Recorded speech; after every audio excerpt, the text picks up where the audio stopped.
आफ्नै बाउसँग चाहिँ के अरे पत्नी भएको चाहिँ कथाहरू छन्। अब आफ्नै बाउसँग चाहिँ सहवास गर्ने सरस्वतीलाई कसरी देवताको चाहिँ प्रतीक मान्ने, अपाङ्ग विपन्न परिवारहरूलाई राहत वितरण गर्ने, अनि यस्तै अन्य अत्याचारमा परेका मानिसहरूको कानुनी लडाइँ लडिदिने एउटा क्यालेन्डर चाहिँ मेरो जहिले पनि पासमा हुन्थ्यो र त्यो क्यालेन्डरको मितिमा चाहिँ एक दिनमा कति कामहरू सम्पादन गर्न सकिन्छन् त्यो सेड्युल बनाएर मन्थली सेड्युल डेली सेड्युल बनाएर त्यही अनुसार चाहिँ आफ्नो जीवनलाई अलिक व्यवस्थित गर्ने। अब म सत्यको पक्षमा लड्ने हो होइन, अन्यायमा परेका के अरे जाति समुदायको पक्षमा लड्ने हो, चाहे त्यो क्षेत्रीय ब्राह्मण नै किन नहोस्, चाहे त्यो दलित नै किन नहोस्, त्यो जनजाति नै किन नहोस्, वर्गीय उत्पीडनमा परेका र जातीय उत्पीडनमा परेका मानिसहरूको चाहिँ मुक्तिका लागि मेरो लडाइँ हो। तर तपाईँले दिएको जति पनि अन्तर्वार्ता हामीले हेऱ्यौँ भने 90% अन्तर्वार्ता चाहिँ कुनै न कुनै जातिप्रति आक्रमण र कुनै कुनै धर्ममाथि आक्रमण गरेको देखिन्छ कि त्यो बुझाइ गलत। बजाङ बाजुरातिर गोरु जोतेर खाने बाहुनको विरुद्ध पनि होइन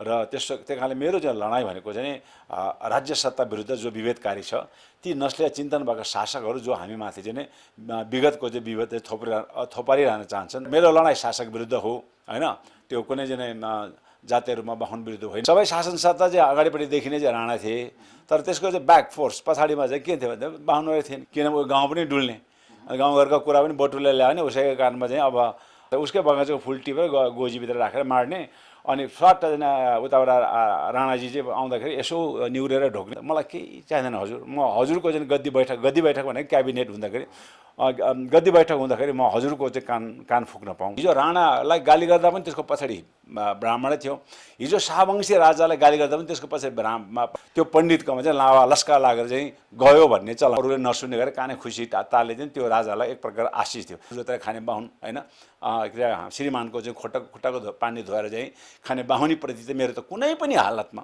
मेरो विरोध हुन्छ। एकात्मक जातिवाद लाद्ने, एकात्मक धर्म संस्कृति लाने पहाडे ब्राह्मणहरू विरुद्धको हाम्रो लडाइँ हो। राज्य व्यवस्था नै हिन्दू धर्म आधारमा अतिक्रमण गरेको हो। प्रत्येक सेनाको ब्यारेकमा चाहिँ हिन्दू धर्मको मन्दिर चाहिँ भएको कुरा पूर्व मन्त्रीले पनि बताउनु भएको थियो। को काम नै हिन्दू धर्मलाई जीवित बनाउने हो। नेपालका चाहिँ सेनाहरू भारत र चाहिँ के अरे चाहिँ बेलायतमा जाँदाखेरि उनीहरूको साथमा एउटा पण्डित जान्थे। हिजो हिन्दू अधिराज्य हुँदा पो हामीले पण्डित मान्यौँ त, अब त धर्मनिरपेक्ष चाहिँ कहाँ हामी पण्डित मान्छौँ भने चर्चित हस्पिटलको बाहिर हेर्नुहोस् त्यहाँ एउटा हिन्दूको मन्दिर बनाएको हुन्छ। यहाँ सबै धर्मको चाहिँ ऊ राख, होइन भने यो यहाँबाट भत्काइदियो। तिमीलाई यो देश धर्मनिरपेक्ष भएको थाहा छ कि छैन? दसैँको टिका जबरजस्ती लाउने होइन, दाउरा सुरुवाल टोपी लाएर मात्रै नागरिकता लिने प्रचलन त यहाँ पनि त्यो सायक सिरेसँग मेरो भनाभनै भयो, टेबल ठोकै भयो। दिमागै नभएको मान्छेले सरस्वतीको पूजा गरेर चाहिँ उसको दिमाग त बढ्दैन। अब ल यो चाहिँ हिन्दू धर्मको देवी हो तिमीले मान्नुपर्छ भने उसले त किन मान्छु, मैले त म हिन्दू मान्दिनँ भन्छ। यो सबै अन्धभक्त पार्ने चाहिँ एकदम तरिका भयो। देवतापन भन्दा बढ्ता राक्षसीपन के मान्छे मार्ने काट्ने होइन, जाल साँची गर्ने शिक्षाको अवसर दिनु पर्यो। किनभने एउटा तिमी र स्याल दुवैजना मिलेर यो खाना बराबरी खानु, लिम्बूमा बढी आउँछ होइन, जे गर्दा पनि लास्टमा कि आउँछ। यस्तो खालको अस्वस्थ प्रतिस्पर्धा र अस्वस्थ परीक्षा माध्यमहरू त्यहाँ त चुच्चो भएको बगुलाले बढी खाने हो। अवसर दुवैलाई बराबरी दिएको जस्तो देखे पनि बढी खाने त स्याल नै हो। हामीलाई चाहिँ पराजय गराउने, कुनै जाति समुदाय धर्मलाई विजय गराउने त्यो महिला जुरुक्क उठेर तामाङ भाषामा बोल्न थाले। नेपालमा मलाई अचम्म लाग्छ, कोरिया भाषामा नेपालीहरू उत्रिन हुन्छ जनजातिहरू, अनि त्यसपछि देश विदेशमा इङ्ग्लिसमा पुरा उत्रिन हुन्छ, आइएल्स टोपेल्समा उत्रिन हुन्छ, देश विदेश जानु पढाइमा उत्रिन हुन्छ। तर नेपालको लोकसेवामा चाहिँ फेरि जनजाति दलितहरू उत्रिनै हुँदैन। यो बडो अचम्म छ, यो चाहिँ कसरी भयो भन्नु? अझै 12 वर्षको गौहत्या जेल सजाय भयो। मूलत निकुञ्जमा गैँडामार नआउने अतिथि महिला बोल्न नसक्ने क्षमताविहीन देखिन्थ्यो। भाषाको स्वतन्त्रता दिँदा त उसले त मजाले चाहिँ त्यहाँ चाहिँ आफ्नो चाहिँ अभिव्यक्ति चाहिँ त दिन सक्यो नि त। गैँडाले उसलाई मार्न आएको रहेछ, ऊ चाहिँ ज्यान जोगाउन माथि चढ्यो। भाषाकै कारण कुनै दिन तपाईँको ज्यान जोखिममा पर्न सक्छ भने प्रशासनमा प्रयोग गर्ने भाषा बुझ्छ कि बुझ्दैन भनेर पहिलो प्रश्न गर्छ। ए बाबा म जर्मनमा पुगेको छु, तपाईँ जर्मनबाट बेल्जियम आउँदाखेरि तपाईँले बस चढ्न पाउँछ, गाडी चलाउने ड्राइभरले 3टा भाषा बोल्नुपर्छ। कोही जेलको गार्डले तिमीले यो गाई खाने भाषा प्रयोग गर्न पाउँदैन, बोल्ने भए नेपालीमा बोल। बिहानदेखि बेलुकासम्म त्यही हिन्दूको धर्म संस्कृतिको उदाहरण दिन पनि त्यसकै दिन्छन् होइन। हिन्दूकरण हुनबाट चाहिँ एक प्रकारको चाहिँ हटेको अवस्था छ। झन्डा जलाउने केस एउटा राष्ट्रिय बहसको विषय बनेको छ। गेल्जेन दोर्जीले यो कुनै जातीय विद्वेष फैलाउनको लागि पनि गरेको होइन, कसैमाथि अपमान थोपार्नको लागि पनि हो। यो नितान्त एउटा विमतिका विषयहरू सिङ्गो राष्ट्रलाई कुनै एउटा चाहिँ विषयवस्तुमा बहसको लागि ध्यान केन्द्रित गर्ने एउटा अभियानको रूपमा हामीले लिनुपर्छ। कथावस्तुले मागेको विषयलाई छायाङ्कनको लागि सिर्जना गरेको दृश्यको कारण गेलजनलाई चाहिँ त्यस्तो दोषी ठहर्नुहुन्न। रञ्जन कोइरालाले कस्तो व्याख्या गरेर चाहिँ उसलाई चाहिँ जेलबाट मुक्त गरे भन्नुहोस् त। देशद्रोही कसलाई भन्छ भन्दाखेरि जसले देशको चाहिँ होइन नदी नाला वन जङ्गल बेचेर खाने मान्छे हो। महाकाली सन्धि गर्ने त्यो केपी ओली र चाहिँ के शेरबहादुर देउवालाई के गर्ने देश बेच्यो राष्ट्र ऊ नजे राष्ट्रघातीको कलङ्क नलाङ्काजी गेल्जेन दोर्जीले कुन चाहिँ देशको भूभाग 1 इन्ची बेचेको रहेछ त्यो चाहिँ प्रमाण जुटायो भने हामी विद्रोही हौँ। निश्चित रूपमा हामी विद्रोही हौँ। र्याब माध्यमबाट जुन प्रकारको चाहिँ विषय राजनीतिक बहसको विषय उठाएको छ त्यसले नस्लवादी शासकहरूको मुटु हल्लाएको छ। युवा भनेको परिवर्तनको शक्ति हुन्। र्याब सङ्गीत गर्नेले त्यसको इम्प्याक्ट के हो थाहा नहोला, सांस्कृतिक आन्दोलन होइन त्यो इम्प्याक्ट थाहा नहोला, तर बुझ्ने त बुझ्यो नि। नस्लवादी शासक जसले चाहिँ हिजो हामीलाई चाहिँ गोर्खा सेनामा भर्ती गराउनुको एउटै उद्देश्य थियो हाम्रो जनसङ्ख्या घटोस्, हामी विश्व यसलाई समयमा चाहिँ तपाईँले सम्बोधन गर्नुभयो भने यसलाई आरामले चाहिँ निभाउन सकिन्छ। यो झिल्कलाई चाहिँ कमजोर हो, यो मुला त फु गर्दा यो त गइ त हाल्छ भने यसलाई यतिकै छोड्ने हो भने यसले भोलि चाहिँ सिंहदरबार सखा पार्न सक्छ। विद्रोह आउँछ मैले भने नि भएन चाहिँ सामूहिक चाहिँ के अरे चाहिँ झन्डा जलाउने अभियान होला होइन। सामूहिक रूपमा भोलि चाहिँ मान्छेले चाहिँ गाई काटेर चाहिँ के अरे चाहिँ त्यसको विरोध गर्ने होला। उच्च जातिको चाहिँ छोरीसँग चाहिँ प्रेम गर्यो भने चाहिँ 6-6 जना दलितलाई चाहिँ मारेर चाहिँ दमन गरेर उसले मर्छ भन्ने कुरा थाहा छ। तपाईँको छोराको न्यायिक रिहाइको लागि सबै काम हामीले गर्छौँ। झन्डा जलेको बित्तिकै चाहिँ धेरैजना मान्छेले चाहिँ क्रिस्चियनले चाहिँ एकदमै झन्डा जलाएको क्रिस्चियनको हात छ, यो चाहिँ विदेशी शक्तिको हात छ भन्ने सम्मको यस्तो कुराहरू आएको थियो कि ज्ञानेन्द्रको हन्डी खाएर बस्ने ज्ञानेन्द्र साई जस्तो आँखा फुटेका मान्छेहरूले ती सबै जाति समुदायहरूले अब आफ्नो चाहिँ मुक्तिको लडाइँको चाहिँ अगाडि बढ्नुपर्छ। संसार परिवर्तन गर्छु भन्ने मानिसले परिवर्तनको सुरुवात आफैबाट गर्नुपर्छ। पहाडे ब्राह्मण नै थियो।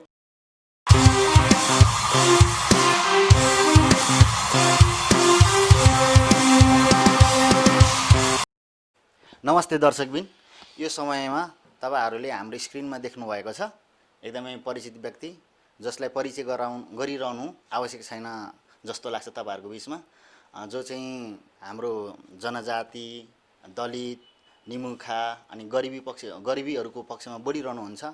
हामी उहाँलाई स्वागत गर्नेछौँ। दाइ हजुरलाई स्वागत छ। धन्यवाद छ। हाल तपाईँको अहिले दैनिकी जीवन यो लकडाउनको अवस्थामा कसरी बितिराखेको छ? अब लकडाउन त्यही हो, अलिकति विशेष गरी चाहिँ अपाङ्ग विपन्न परिवारहरूलाई राहत वितरण गर्ने अनि यस्तै अन्य अत्याचारमा परेका मानिसहरूको कानुनी लडाइँ लडिदिने र राज्यको सहयोग नपाइकन उपचारविहीन अवस्थामा एउटा मृत्यु वरण गर्ने अवस्थामा पुगेका बिमारीहरूलाई हस्पिटलसम्म उपचारको व्यवस्था गराइदिने काममै व्यस्त छु। र अनि अर्को त अब पार्टीकै कार्यक्रम छ जुन चाहिँ अहिले अधिकतम प्रचलित भनेको जुम बैठक, विभिन्न देशका चाहिँ मित्रहरूसँग विभिन्न सङ्गठनका चाहिँ मित्रहरूसँग जुम बैठकबाट कमसेकम अहिलेको वर्तमान परिस्थितिको विश्लेषण गर्ने कार्यमा व्यस्त छु। तपाईँ यो लकडाउनको अवस्थामा यति धेरै व्यस्त हुनुहुन्छ भने लकडाउनभन्दा अगाडि चाहिँ कसरी मिलाउनु हुन्थ्यो नि तपाईँको समय तालिकाहरू? अब के अरे सबै एउटा क्यालेन्डर चाहिँ मेरो जहिले पनि पासमा हुन्थ्यो र त्यो क्यालेन्डरको मितिमा चाहिँ एक दिनमा कति कामहरू सम्पादन गर्न सकिन्छन् त्यो सेड्युल बनाएर मन्थली सेड्युल डेली सेड्युल बनाएर त्यही अनुसार चाहिँ आफ्नो जीवनलाई अलिक व्यवस्थित गर्ने मेरो पहिलेदेखिको अभ्यास नै हो।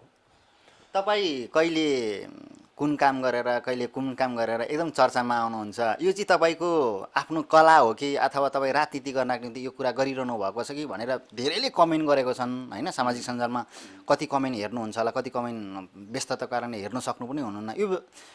यो विषयमा तपाईँको धारणा चाहिँ के छ नि? अब म सत्यको पक्षमा लड्ने हो होइन, अन्यमा परेका के अरे जाति समुदायको पक्षमा लड्ने हो। चाहे त्यो क्षेत्रीय ब्राह्मण किन नहोस्, चाहे त्यो दलित नै किन नहोस्, त्यो जनजाति नै किन नहोस्, वर्गीय उत्पीडनमा परेका र जातीय उत्पीडनमा परेका मानिसहरूको चाहिँ मुक्तिका लागि मेरो लडाइँ हो। र यसरी मुक्तिको सन्दर्भमा म लडाइँ लड्दाखेरि उत्पीडनमा परेका मानिसहरू कुन जातका हुन्, कुन जाने के अरे धर्मका हुन् अनि कुन पार्टीको हुन् भन्ने कुरा मेरो लागि त्यो गौण हुन्छ। र मेरो पहिलो प्रयत्न चाहिँ त्यो मानिसले कमसेकम बाँध्न पाउनुपर्छ, त्यो मानिसले आफ्नो अधिकार पाउनुपर्छ र उसले अधिकार यदि प्राप्त गर्नका लागि कुनै सङ्गठन अहिलेसम्म निस्केको छैन भनेदेखि म निश्चित रूपमा त्यसको नेतृत्व लिने मेरो विगतको मेरो आफ्नो चाहिँ एउटा चरित्र नै हो र म त्यही काम मैले गरिराखेको छु। यो कुनै चाहिँ राजनीतिक चाहिँ गर्नका लागि मैले यो कामहरू गरिराखेको छैन। तर तपाईँले दिएको जति पनि अन्तर्वार्ता हामीले हेऱ्यौँ भने 90% अन्तर्वार्ता चाहिँ कुनै न कुनै जातिप्रति आक्रमण र कुनै कुनै धर्ममाथि आक्रमण गरेको देखिन्छ कि त्यो बुझाइ गलत हो। मैले पटक पटक भन्ने गरिराखेको छु कि मेरो लडाइँ भनेको सिंहदरबारभित्र शासन सत्तामा बस्ने नस्लीय चिन्तन भएका ती शासकहरूको विरुद्ध नै हुन् होइन। र निश्चित रूपमा यो कुनै पनि हालतमा त्यो जातको आधारमा मैले चाहिँ के अरे बजाङ बाजुरातिर गोरु जोतेर खाने बाहुनको विरुद्ध पनि होइन। र त्यही कारणले मेरो चाहिँ लडाइँ भनेको चाहिँ राज्य सत्ता विरुद्ध जो विभेदकारी छ ती नस्लीय चिन्तन भएका शासकहरू जो हामीमाथि चाहिँ विगतको चाहिँ विभेद थोपारिरहन चाहन्छन् र ती शासक विरुद्ध लड्दाखेरि चाहिँ अब शासक भनेको को हो भन्दाखेरि यता पहाडे ब्राह्मण नै हुन्छन् र पहाडे ब्राह्मणहरू शासक हुन् भन्ने कुरोमा मलाई कुनै दुविधा छैन। तर फेरि सबै ब्राह्मणहरू यो देशका शासक पनि होइनन् भन्ने कुरा पनि म प्रष्ट छु। त्यसकारण मेरो लडाइँ शासक विरुद्ध हो होइन। त्यो कुनै चाहिँ जातिहरूमा बाहुन विरुद्ध होइन भन्ने कुरो चाहिँ म आज स्पष्ट पार्न चाहन्छु। बाहुन पहिला कतिपल्ट मानिसहरूले के टिप्पणी गरेको छन् भने राणा शासनमा राणाहरूले कुर काम गरे, राणाको विरोध गरे, त्यसपछि राजाले कुर काम गरे, राजाको पनि विरोध गरे। आज बाहुन छ, बाहुनको विरोध गर्दाखेरि के नै हुन्छ र भन्ने कतिपल्ट जनजाति दलितहरूको कुरा पनि छ। यो विषयमा चाहिँ के छन् हजुर? होइन, यहाँ त समस्या के भन्दाखेरि नेपालमा के अरे राणा निरङ्कुश भयो भने आन्दोलन गरियो। त्यो आन्दोलन त्यो राणाकालमा पनि ती राणाहरू त अग्रपङ्क्तिमा देख्ने पात्र थिए, पछाडिपट्टि उनीहरूले परिचालन गर्ने। त्यति बेला राणाले नै गाली गरिन्थ्यो। त्यति बेला पनि बाहुनहरू नै थिए र फेरि राणालाई पनि गाली गर्थे। सबै शासन सत्ता चाहिँ अगाडिपट्टि देखिने चाहिँ राणा थिए, तर त्यसको चाहिँ ब्याक फोर्स पछाडिमा चाहिँ के थियो भने बाहुनहरू थिएन। किनभने राणाका मल्लकालीन राजादेखि चाहिँ उसका चाहिँ सल्लाहकार भनेकै उसको पण्डित पुरोहितहरू हुन्, जो प्रत्येक दिन चाहिँ टिका लाउन आउँछन्। उसैको कुरा अधिकतम सुन्ने हो, किनभने गाउँ पनि डुल्ने, गाउँघरको कुरा पनि बटुले ल्याउने। उसैको कारणमा चाहिँ अब छन्। अब यो कुरा मैले तपाईँलाई भन्दाखेरि एउटा रोचक चाहिँ प्रसङ्ग पनि म यहाँ जोड्न चाहन्छु। उहाँहरूमा एउटा कस्तो यो शासक जातिको एउटा चरित्र के हुन्छ भनेपछि एउटा बाहुन प्रत्येक दिन चाहिँ एउटा राणाजीको उसमा दरबारमा जाने अनि ठ्याक्क राणाजी भित्र बसिरहेको बेलामा त्यही राणाजीको चाहिँ दरबारको एउटा चाहिँ फुल चाहिँ थुङ्गा चुडाएर चाहिँ गोजीभित्र चाहिँ राख्ने र माड्ने। अनि त्यसपछि उताबाट चाहिँ चन्दन पनि हेर्ने त्यही फुल मात्र, उसकै बगैँचाको फुल टिपेर गोजीभित्र राखेर माड्ने। अनि स्वाट उताबाट राणाजी चाहिँ आउँदाखेरि यसो निहुरेर ढोक्ने। अनि पटक पटक चाहिँ यसरी आगो देखेपछि अनि त्यहाँबाट चाहिँ राणालाई पनि उस भयो अलिकति होइन, ऊप्रति एउटा चाहिँ माया जाग्यो। अनि प्रत्येक बिहान आउने जहिले पनि उसकै बगैँचाको फुल टिपेको त्यो माडेको हजुर यो पशुपतिको चाहिँ प्रसाद भन्ने त्यही माडेको फुल उसलाई उसको हातमा दिने।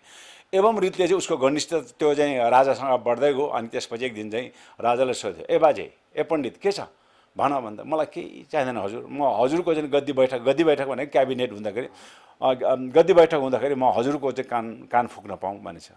हात यो पनि कुन ठुलो कुरा भयो, ल भोलि गद्दी बैठक छ, बिहान यति बजी तिमी चाहिँ गद्दी बैठकमा आउनु भनेपछि त्यहाँबाट उसले आफ्नो चाहिँ सम्पूर्ण द्वारे पालेहरूलाई भन्यो, ल फलाना पण्डितलाई यति बजी गद्दी बैठकको बेलामा पठाउनु भनेपछि सबै चाहिँ मन्त्रीहरू वरिपरि बसेको बेलामा अनि राजामाथि गद्दीमा बसेको थियो पण्डित आइपुग्यो। ए त्यो फलाना पण्डितलाई बोला भने चाहिँ पालेले निर्देशन दिएपछि पालेले पनि पण्डित ल्याएर आयो र पण्डित सुई गरेर चाहिँ राजाको गद्दीको छेउमा गयो। अनि राजाको कानमा गएर चाहिँ उसले के भन्यो भने हजुरको चाहिँ जय होस्, हजुरको शासन सत्ता लम्बिरहोस्, हजुर दीर्घायु होस् भने चाहिँ एकदम अरूले नसुन्ने गरेर काने खुसी तालले चाहिँ त्यो राजालाई एक प्रकार आशिष थियो र राजा पनि पण्डितले दिएको आशिष देखेर दङ्ग पर्यो। त्यसपछि यता क्याबिनेट मिनिस्टरले चाहिँ के ठान्यो भने ओहो एउटा गद्दी बैठकमा एउटा पण्डितले राजामा काने खुसी गर्न चाहिँ सक्छ भने यो पण्डित त कत्रो शक्तिशाली भनेर चाहिँ भोलिदेखि त्यो सबै क्याबिनेट मिनिस्टरहरू आफ्नो चाहिँ पदोन्नतिका लागि आफ्नो काम बन्नका लागि राजाकोमा होइन त्यो पण्डितकोमा चाहिँ लावा लस्का लागेर चाहिँ गयो भन्ने चलन छ। त्यस कारणले चाहिँ त्यो प्रकारको चाणक्य नीति उहाँहरूमा छ। त्यही कारणले त्यो हिजो राणालाई गाली गर्दा पनि त्यसको पछाडि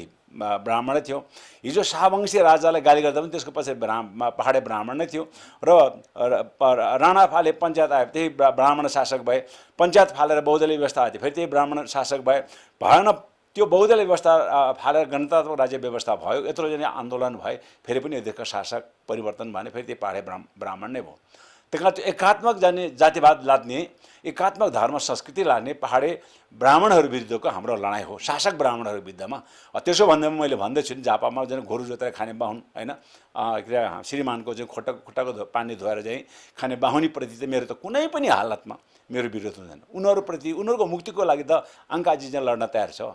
तर शासकसँग लड्दाखेरि फेरि त्यो नै गोरु जोतेर खाने होइन मानिसहरू भारी बोकेर खाने मानिसहरू चाहिँ रिसाउँछ भने अनि त्यो चाहिँ जातिवाद म होइन कि उहाँहरू चाहिँ जातिवादी देख्छ। त्यसो भने यो धर्मको विशेष गरेर धर्ममाथि चाहिँ तपाईँले किन आक्रमण गर्नु, विशेष गरेर हिन्दू धर्मकै कुरा गरौँ होइन। हिन्दू धर्ममाथि तपाईँले पटक पटक आफ्नो अन्तर्वार्तामा आफ्नो भाषणहरूमा आक्रमण गरेको देखिन्छ क्या, प्रत्यक्ष अप्रत्यक्ष होइन। अब नेपालमा के अरे नेपालको इतिहास हेऱ्यो भने नेपालको राज्य व्यवस्था नै हिन्दू धर्म आधारमा अतिक्रमण गरेको हो होइन। हिन्दू धर्मलाई नै प्रयोग गरेर चाहिँ हामी माथि अतिक्रमण गरेको थियो। पृथ्वीनारायण शाहको एकीकरणको कुरा गर्नुहोस्, त्यो बहादुर शाहको चाहिँ उसको कुरा गर्नुहोस्, कुनै पनि चाहिँ हाम्रो नेपालमा चाहिँ नेपालको चाहिँ के अरे यो के अरे राजाहरूको चाहिँ राज्य विस्तार नै के भन्छ हिन्दू धर्ममा अझै पण्डितहरू प्रयोग गरेर तपाईँले पूर्वको चाहिँ सेन राजा र किराँत राजाहरूलाई त त्यो सेन राजासँग आएका बाहुन पण्डितहरूलाई नै प्रयोग गरेर पृथ्वीनारायण शाहसँग साँठगाँठ भएर उसकै चाहिँ इसारामा कहाँ कसरी आक्रमण गर्ने ती सबै चाहिँ गोप्य वेदहरू चाहिँ उनीहरू पृथ्वीनारायण शाह भनेर त्यही बाहुनहरूको इसारामा यहाँ चाहिँ आक्रमण गरेको हो। हजुरलाई मैले अलिकति सजिलो पार्न चाहेँ। आजभन्दा केही दिन अगाडि हाम्रो यो च्यानलमा पनि भिडियो अपलोड भएको छ। पूर्व मन्त्री जो हुनुहुन्थ्यो उहाँले चाहिँ हामीलाई यही विषयमा के कुरा गर्नुभयो भने अहिलेको जुन संविधान बनेको छ, राणाको समयमा जुन संविधान बनेको थियो, राजाको समयमा जुन संविधान बनेको थियो, यो चाहिँ मनोस्मृतिको आधारमा संविधान बनेको छ भन्नु खोज्नु भएको तपाईँले पनि। उहाँले त्यो दाबी गर्नुभएको थियो कि त्यही हो। अब मैले भने नि यहाँको चाहिँ ऐन कानुनहरू गणतन्त्रात्मक धर्मनिरपेक्ष सङ्घीय राज्य व्यवस्थामा आउँदा पनि अनि हिजो त पञ्चायत कालमा जस्तो चाहिँ सेनाले चाहिँ फुलपाती बढाइ गर्ने होइन, सेनामा दसैँको टिका लगाउने प्रचलन होइन, अहिले पनि चाहिँ तपाईँको चाहिँ राष्ट्रिय जनावर हेऱ्यो त्यो हिन्दू धर्मको चाहिँ प्रतीक हुने, झन्डा हेऱ्यो हिन्दू धर्मको प्रतीक हुने होइन, निशाना छाप हेऱ्यो त्यो चाहिँ मृत संस्कृत भाषाको प्रतीक हुने र अहिले पनि चाहिँ के चाहिँ सिङ्गो चाहिँ मुलुक धर्मनिरपेक्षकरण घोषणा गरे तापनि नेपालको सैनिक र प्रहरीमा हिजो राजा र हिजो हिन्दू अधिराज्य हुँदा जुन प्रकारको चाडपर्वमा उनीहरूले चाहिँ हर्ष बढाइ गर्छ त्यो चाहिँ के अरे व्यवस्था परिवर्तन भएको छैन। दाइलाई मैले यही नै क्वेसन के सोधेँ सेनाको कुरा निकालिरहँदाखेरि प्रत्येक सेनाको गणमा चाहिँ हिन्दू मन्दिर, अब सेना त नेपालको राष्ट्रिय सेना हो नि त, तर संविधान परिवर्तन भयो 2062-63 को श्री 5 को सरकार चाहिँ नेपाल सरकार भयो, शाही नेपाली सेना चाहिँ नेपाली सेना भयो, राष्ट्रिय गान परिवर्तन भयो, धेरै कुरा परिवर्तन भयो क्या। तर सेनाको जुन चिन्ह परिवर्तन भएन, जुन त्रिशूल छ त्यसले राष्ट्रको प्रतिनिधित्व गरेन, सम्पूर्ण जाति भाषा धर्मको प्रतिनिधित्व गरेन भन्ने पनि छ। र यो प्रत्येक सेनाको ब्यारेकमा चाहिँ हिन्दू धर्मको मन्दिर चाहिँ भएको कुरा पूर्व मन्त्रीले पनि बताउनु भएको थियो। त्यसकारण गर्दाखेरि यो चाहिँ खास के हो नि दाइ? अब त्यही हो, मैले अघि भने नि हिजो हिन्दू अधिराज्य र हिन्दू राजा हुँदा मन्दिर चाहिँ किन बनाउनु पर्ने सेना? मैले भन्दैछु नि त, त्यो सेनाको काम नै तपाईँको यहाँको काठमाडौँको ब्यारेक्समा त हिन्दू मन्दिर बना यिनीहरू वहाँ त नाम्चे बजारमा शेर्पाको मात्रै वासस्थान भएको ठाउँमा शेर्पा बाहेक त्यहाँ अरू कुनै जाति समुदाय बस्दैन। त्यस्तो ठाउँमा पनि त्यहाँ जाने के अरे चाहिँ निकुञ्ज सुरक्षाको लागि खटाएका सेनाहरूले त्यहाँ चाहिँ दुर्गाको मन्दिर बनाएर त्यहाँ चाहिँ त्यही त अचम्म छ। त्यही त मैले भने नि उनीहरूको काम नै हिन्दू धर्मलाई जीवित बनाउने हो। त्यही कारण यो सैनिकहरूले नयाँ क्याम्प कहीँ कुनै नयाँ पोस्ट कहीँ खडा गरेर पनि यिनीहरूले पहिला आफू बस्ने र हग्ने ठाउँ चाहिँ पत्ता लगाउँछन्, त्यसको व्यवस्था गरेपछि त्यसपछि अर्को तेस्रो काम चाहिँ अहिले मन्दिर बनाउन सुरु गरिहाल्छ। एउटा ढुङ्गा खोजेर ल्याउँछन्, त्यहाँ थपक्क राखेर त्यहाँ चाहिँ सिन्दुर लाउँछन्, अनि फलानाको गणेशको मन्दिर, यो चाहिँ फलाना भैरवको मन्दिर एउटा नामकरण पनि गरिहाल्छन्। अनि त्यसपछि त्यहाँका सबै मान्छेहरूलाई त्यहाँ चाहिँ लामा लस्कर लाएर पूजा गर्न लाउँछन्। एक दिन चाहिँ बाहुन पण्डित ल्याएर अनि नेपाली सेना जस्तै यस्तो गरिमामय होइन वीरता बोकेको सेनाले एउटा एकलौटी धर्मले यसरी नेतृत्व गर्नु कतिसम्मको राम्रो जायज हुन्छ कि? एउटा यो त 124वटा जाति 123वटा भाषा एक्जिस्टेन्ट भएको देश हो नि त होइन। त्यस कारणले तपाईँले यहाँ के बुझ्नु पर्छ, अलिकति बुझ्नुपर्ने कुरा के भनेको तपाईँ छक्क पर्नुहुन्छ। हिजो चाहिँ हिन्दू राजा र हिन्दू अधिराज्य हुँदाखेरि नेपालका चाहिँ सेनाहरू भारत र चाहिँ के अरे चाहिँ बेलायतमा जाँदाखेरि उनीहरूको साथमा एउटा पण्डित जान्थे, किनभने त्यति बेलाको त्रिपक्षीय सन्धिमा 4वटा कुरा परिवर्तन गर्न पाउँथ्यो। उसको नागरिकता परिवर्तन गर्न पाउँदैन थियो, उसको धर्म परिवर्तन गर्न पाउँदैन थियो, उसको शिक्षा परिवर्तन गर्न पाउँदैन थियो, र उसको चाहिँ जागिर समाप्त भएपछि उसलाई फेरि जहाँबाट लग्यो त्यहीँ छोड्नुपर्ने बाध्यात्मक व्यवस्था थियो। त्यो हिन्दू अधिराज्य र हिन्दू राजा हुँदाको अवस्थामा। अब अहिले आएर त देश त धर्मनिरपेक्ष भयो, त्यसपछि त्यहाँका चाहिँ के अरे गोर्खा सेनामा कार्यरत बुद्धिस्ट सेनालाई भने हिजो हिन्दू अधिराज्य हुँदा पो हामीले पण्डित मान्यौँ त, अब त धर्मनिरपेक्ष चाहिँ कहाँ हामी पण्डित मान्छौँ भने उनीहरूले विद्रोह गर्यो र अब हामीलाई आफ्नो बौद्ध धर्म आस्था अनुसार हामीले चाहिँ लामा राखेर पूजा गर्न पाउनुपर्छ, प्रवचन पनि लामैबाट हामीले सुन्नु पाउनुपर्छ भने चाहिँ लडाइँ लडेपछि अहिले बेलायती सेनामा पण्डितको अलावा के भन्छ हाम्रो बौद्ध लाम भिक्षुहरू पनि त्यहाँ जान्छन्। जागिरकै रूपमा जसरी पण्डितलाई भर्ती गरेर लान्छ। दाइलाई हजुरलाई जानकारी होला नहोला, तर पनि म हजुरलाई सानो यही कुरामा हजुरले भनेर त मैले प्लस गरेँ। सिङ्गापुरमा मेरो केही आफन्तहरू हुनुहुन्छ, सिङ्गापुरमा चाहिँ बडा दसैँमा चाहिँ दुर्गा भवानीको पूजा गरेर राँगा काट्ने प्रचलन छ र कि त्यहाँ मन्दिरै बनाइदिएको छ अरे गोर्खालीहरूको लागि चाहिँ। यो अचम्म लाग्दो कुराहरू छ कि। होइन, त्यही त मैले भनिहालेँ, यो हिजो त्रिपक्षीय सन्धिमा नै यो कुरा लेखेको थियो। हिजो त के अरे जहाँ नेपाली सेना लान्छ त्यहाँ चाहिँ हिन्दू धर्मको पण्डित यहाँबाट नेपालबाटै लानुपर्ने थियो नि त। त्यो सिङ्गापुरमा पनि यहीँबाट गएको, भारतमा पनि यहीँबाट गएको। त्यस कारणले चाहिँ मेरो सुन्दा हजुरलाई अचम्म लाग्दैन? होइन, त्यो हिजो हिन्दू अधिराज्य र हिन्दू राजा हुँदाको अवस्थालाई यसलाई एउटा सामान्य नै मानौँ।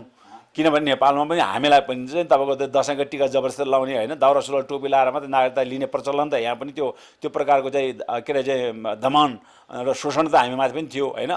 त्यतिसम्मलाई ठिकै त। अब त देश त धर्मनिरपेक्ष भयो, सङ्घीय भयो, गणतन्त्र भयो। अब अहिले नै तपाईँ हेर्नुहुन्छ भने तपाईँ फेरि कुनै दिन छायाङ्कन गर्नु भने नेपालको चाहिँ यो के अरे सङ्घीय चाहिँ को राजधानी काठमाडौँको चाहिँ सिडिओ कार्यालय अगाडि हेर्नु होला, त्यहाँ मेरो चाहिँ सहायक सिडिओसँग मेरो भनाभनै भयो, टेबल ठोकाठोकै भयो। म त्यहाँ जाँदाखेरि त्यो सिडिओ कार्यालयको अगाडिपट्टि एउटा झन्डा, नेपालको झन्डा छ, त्यो मुनि चाहिँ एउटा चाहिँ मन्दिर चाहिँ दसैँको चाहिँ एउटा मौलो राख्ने चाहिँ एउटा बनाउँदो रहेछन्। अनि मैले त्यहाँ कामदारलाई सोधेँ, म त्यहाँ चाहिँ एउटा काम विषय गरेँ, यो के बनाएको भन्दाखेरि यो दसैँको मौलो राख्ने बनाएको, यो कसले बनाउनु दियो भन्दाखेरि सहायक सिडिओलाई। म सहायक सिडिओको उसमा गएँ, तिमीलाई यो देश धर्मनिरपेक्ष भएको थाहा छ कि छैन? तिमी अहिले पनि एउटा चाहिँ धर्मनिरपेक्ष चाहिँ देशको चाहिँ यो चाहिँ सिडिओ प्रशासनिक कार्यालयमा यसो हिन्दू चाहिँ धर्म संस्कृतिको सबै धर्मको बनाउनु पर्यो भयो त। त्यस कारण मैले चाहिँ भने कि यहाँ सबै धर्मको चाहिँ ऊ राख, होइन भने यो यहाँबाट भत्काइदियो। त्यस्तै गरेर मैले अहिले हस्पिटलहरूमा त्यस्तै छन्, जहाँ जहाँ ठुला ठुला हस्पिटलहरू बनाएका छन् ती हस्पिटलमा उपचार गर्ने चाहिँ नि हामी आदिवासी जनजातिहरू, जसले चाहिँ राज्यको चाहिँ के अरे स्वास्थ्य उपचारको चाहिँ सेवा हामीले पाउन सक्दैनौँ, अनि पैसा खर्च गरेर त्यहाँ जान्छौँ। यहाँ यो देशका चाहिँ पहाडे ब्राह्मण शासकहरू त राज्यको चाहिँ स्रोत साधनबाट उपचार गर्छन्। हेर्नुहोस्, त्यो ठाउँमा हामी जान्छौँ, अनि त्यसको त्यो के अरे त्यो अहिले ग्रान्डी हस्पिटल लगायत चाहिँ चर्चित हस्पिटलको बारे हेर्नुहोस्, त्यहाँ एउटा हिन्दूको मन्दिर बनाएको हुन्छ। दाइले यही कुरा भनिरहँदाखेरि मैले प्लस मात्र गर्न चाहेँ। कतिपय कुराहरू अनि कमेन्टहरू कस्तो आएको छ भन्दाखेरि नेपालीहरूले, मूलत नेपालीहरू हिन्दू दाजुभाइ दिदीबहिनीले के पूजा गर्नुहुन्छ भने विद्याको लागि, ज्ञानको लागि चाहिँ सरस्वती, लक्ष्मी, धनको लागि चाहिँ लक्ष्मी पूजा गर्नुहुन्छ। किन त्यो तल कमेन्ट हेर्दाखेरि चाहिँ कमेन्ट कस्तो देखिन्छ भने नेपाली जस्तो बुर्बक, नेपाली जस्तो मूर्ख कोही पनि छैन। किनभने यदि नेपालमा सरस्वतीले धन बुद्धि दिने भएको भए यहाँको जति पनि विद्यार्थीहरू चाहिँ युरोपमा, अमेरिकामा, अस्ट्रेलियामा गएर पढ्नुपर्ने थिएन, अथवा नेपालीहरूलाई चाहिँ धन चाहिँ लक्ष्मीले दिनुपर्ने भइदिएको भए यो खाडी राष्ट्रमा, विभिन्न राष्ट्रमा गएर यत्रो पसिना बगाउनु पर्ने कुरै थिएन। तर पनि यो चाहिँ एकदम बुर्बक बनाएको हो भन्ने कमेन्ट पनि तल गरेको देखिन्छ क्या। यो विषयमा चाहिँ के छ त? अब यो चाहिँ हामी तमाम आदिवासी जनजातिहरूलाई हिन्दू मूर्खै बनाएको हो त होइन, हिन्दू धर्ममा अभिप्रेत गर्ने, धन कसलाई चाहिँदैन होइन। अब ल यो चाहिँ हिन्दू धर्मको देवी हो, तिमीले मान्नुपर्छ भने उसले त किन मान्छु, मेरो त म हिन्दू मान्दिनँ भन्छ। तर यसलाई मान्यो भने तँलाई चाहिँ करोड पैसा पाउँछन्, तँलाई अरबौँ त धनी हुन्छन् भनेपछि त अरब पैसा त पाएको छैन। सुन्नुहोस् न, मैले भने त्यो धर्म मान्नका लागि षड्यन्त्रपूर्वक मान्छेलाई प्रेरित ल्याउने हो होइन। अब उसले चाहिँ त्यो धर्म के आधार मान्छ भने पैसा पाउँछ यो मान्यो भन्ने आधारमा नै त्यसको पूजा गर्ने भयो। अब सरस्वतीलाई चाहिँ दिमागै नभएको मान्छेले सरस्वतीको पूजा गरेर चाहिँ उसको दिमाग त बढ्दैन होइन। तर त्यो किन गर्यो भन्दाखेरि त्यो सरस्वतीको पूजा गरोस्, कमसेकम चाहिँ उसको घरमा एउटा सरस्वतीको चाहिँ फोटो भयो भने राखोस् भन्ने अभिप्रायलाई त्यो सन्तमूलक ढङ्गले। अब सरस्वतीकै ब्याकग्राउन्ड तपाईँले हेर्नु हो भने सरस्वती त कसको चाहिँ छोरी भन्नुहोस् त होइन। आफ्नै बाउसँग चाहिँ के अरे पत्नी भएको चाहिँ कथाहरू छन्। अब आफ्नै बाउसँग चाहिँ सहवास गर्ने सरस्वतीलाई कसरी देवताको चाहिँ प्रतीक मान्ने होइन। हजारवटा चाहिँ के भन्छ के अरे गोपिनी खेलाउने चाहिँ कृष्णलाई कसरी चाहिँ देवता मान्ने प्रश्न त उठ्छ नि। आफ्नै चाहिँ के अरे छोराको टाउको काट्ने गणेशलाई कसरी देवता मान्ने होइन। त्यस कारणले यो हिन्दू धर्ममा रामायण महाभारतमा आधारित कथाका पात्रहरूमा त्यो देवतापन भन्दा बढ्ता राक्षसीपन के मान्छे मार्ने, काट्ने होइन, जाल साँची गर्ने होइन, विभिन्न चाहिँ अब आफ्नै चाहिँ कृष्णलाई आफ्नै मामा कंसलाई मार्ने होइन, होलिका भनेको चाहिँ आफ्नै चाहिँ फुपूलाई चाहिँ जलाउने, यस्ता खालका चाहिँ विभिन्न यस्तो कुरा त धेरै कुराहरू थाहा छ क्या, थाहा भइसक्यो अहिले पनि। तर पनि यो हाम्रो दाजुभाइ दिदीबहिनीहरूले होइन, उहाँहरूको आस्था उहाँहरूको विश्वासप्रति मेरो कुनै भन्नु मेरो केही पनि छैन। फेरि उहाँहरूलाई मैले आघात पार्ने तरिकाले मैले यो अन्तर्वार्ता पनि लिइराखेको छैन। तर पनि एउटा परिश्रम नगरिकन कसरी उसले धन आर्जन गर्छ, अध्ययन नगरिकन उसले कसरी विद्या आर्जन गर्छ, एउटा लेखकले भनिरहनु भएको थियो यो सबै अन्धभक्त पार्ने चाहिँ एकदम तरिका भयो।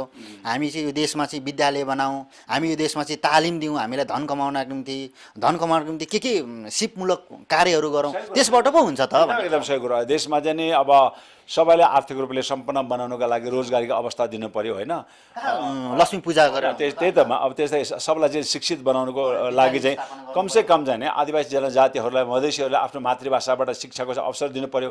किनभने एउटा अध्ययन अनुसन्धानले के देखाएको छ भने जुन विद्यार्थीहरू आफ्नो मातृभाषाको माध्यमबाट शिक्षा हासिल गर्छ उसको उत्तीर्ण चाहिँ प्रतिशत पनि धेरै माथि, र जसलाई चाहिँ अन्य माध्यम उसको मातृभाषा बाहेक अन्य माध्यमबाट पढाएको हुन्छन् त्यस्तो विद्यार्थीहरूको उत्तीर्णको सम्भावना धेरै न्यून। किनभने त्यो कुरामा त ऊ प्रफिट छ नि त। हो, त्यसै कारण चाहिँ नि अब मलाई जहाँसम्म लाग्छ कि हाम्रो शेर्पाहरूमा होइन, इभन मधेसीहरूमा, विभिन्न जाति समुदायहरूमा कतिवटा चाहिँ के अरे पर्वतीय भाषाका चाहिँ के अरे उच्चारणहरू उनीहरूले चाहिँ अब त्यो सानैदेखि अभ्यास गऱ्यो भने त बेग्लै कुरा हो। तर जति अभ्यास गर्दा पनि होइन समस्या दाइ म पनि मेरो पनि छ। जस्तै लिम्बूमा ङ बढी आउँछ होइन, जे गर्दा पनि लास्टमा ङ कि ङ आउँछ होइन।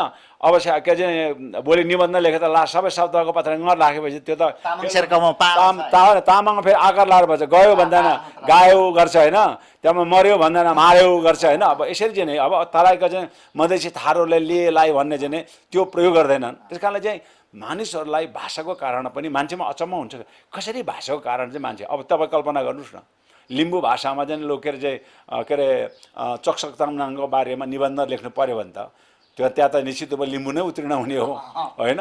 शेर्पा भाषामा लोसारको बारेमा निबन्ध लेख्नु पऱ्यो भने त शेर्पा नै उत्तीर्ण हुने हो।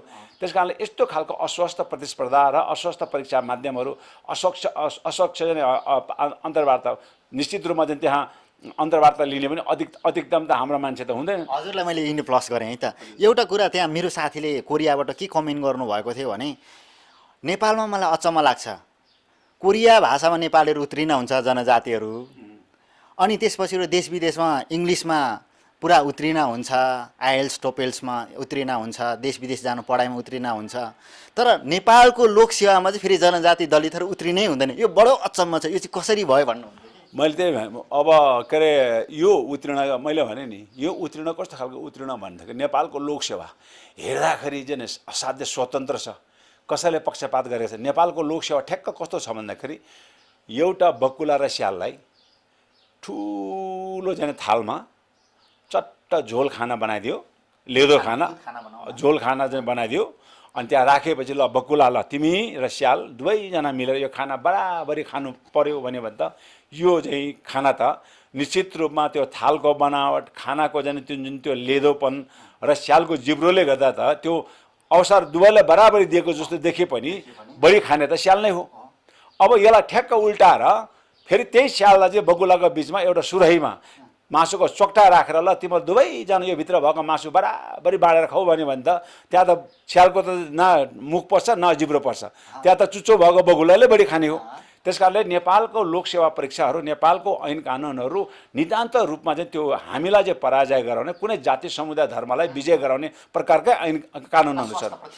त्यो होइन। अब जस्तै भनौँ न हाम्रो के अरे चाहिँ भाषालाई खालि एउटा चाहिँ शिक्षक प्रदान गरेर एउटा पाठ्य पुस्तक लिएर चाहिँ हाम्रो भाषा चाहिँ बाँच्न सक्छ भन्नुहोस् न?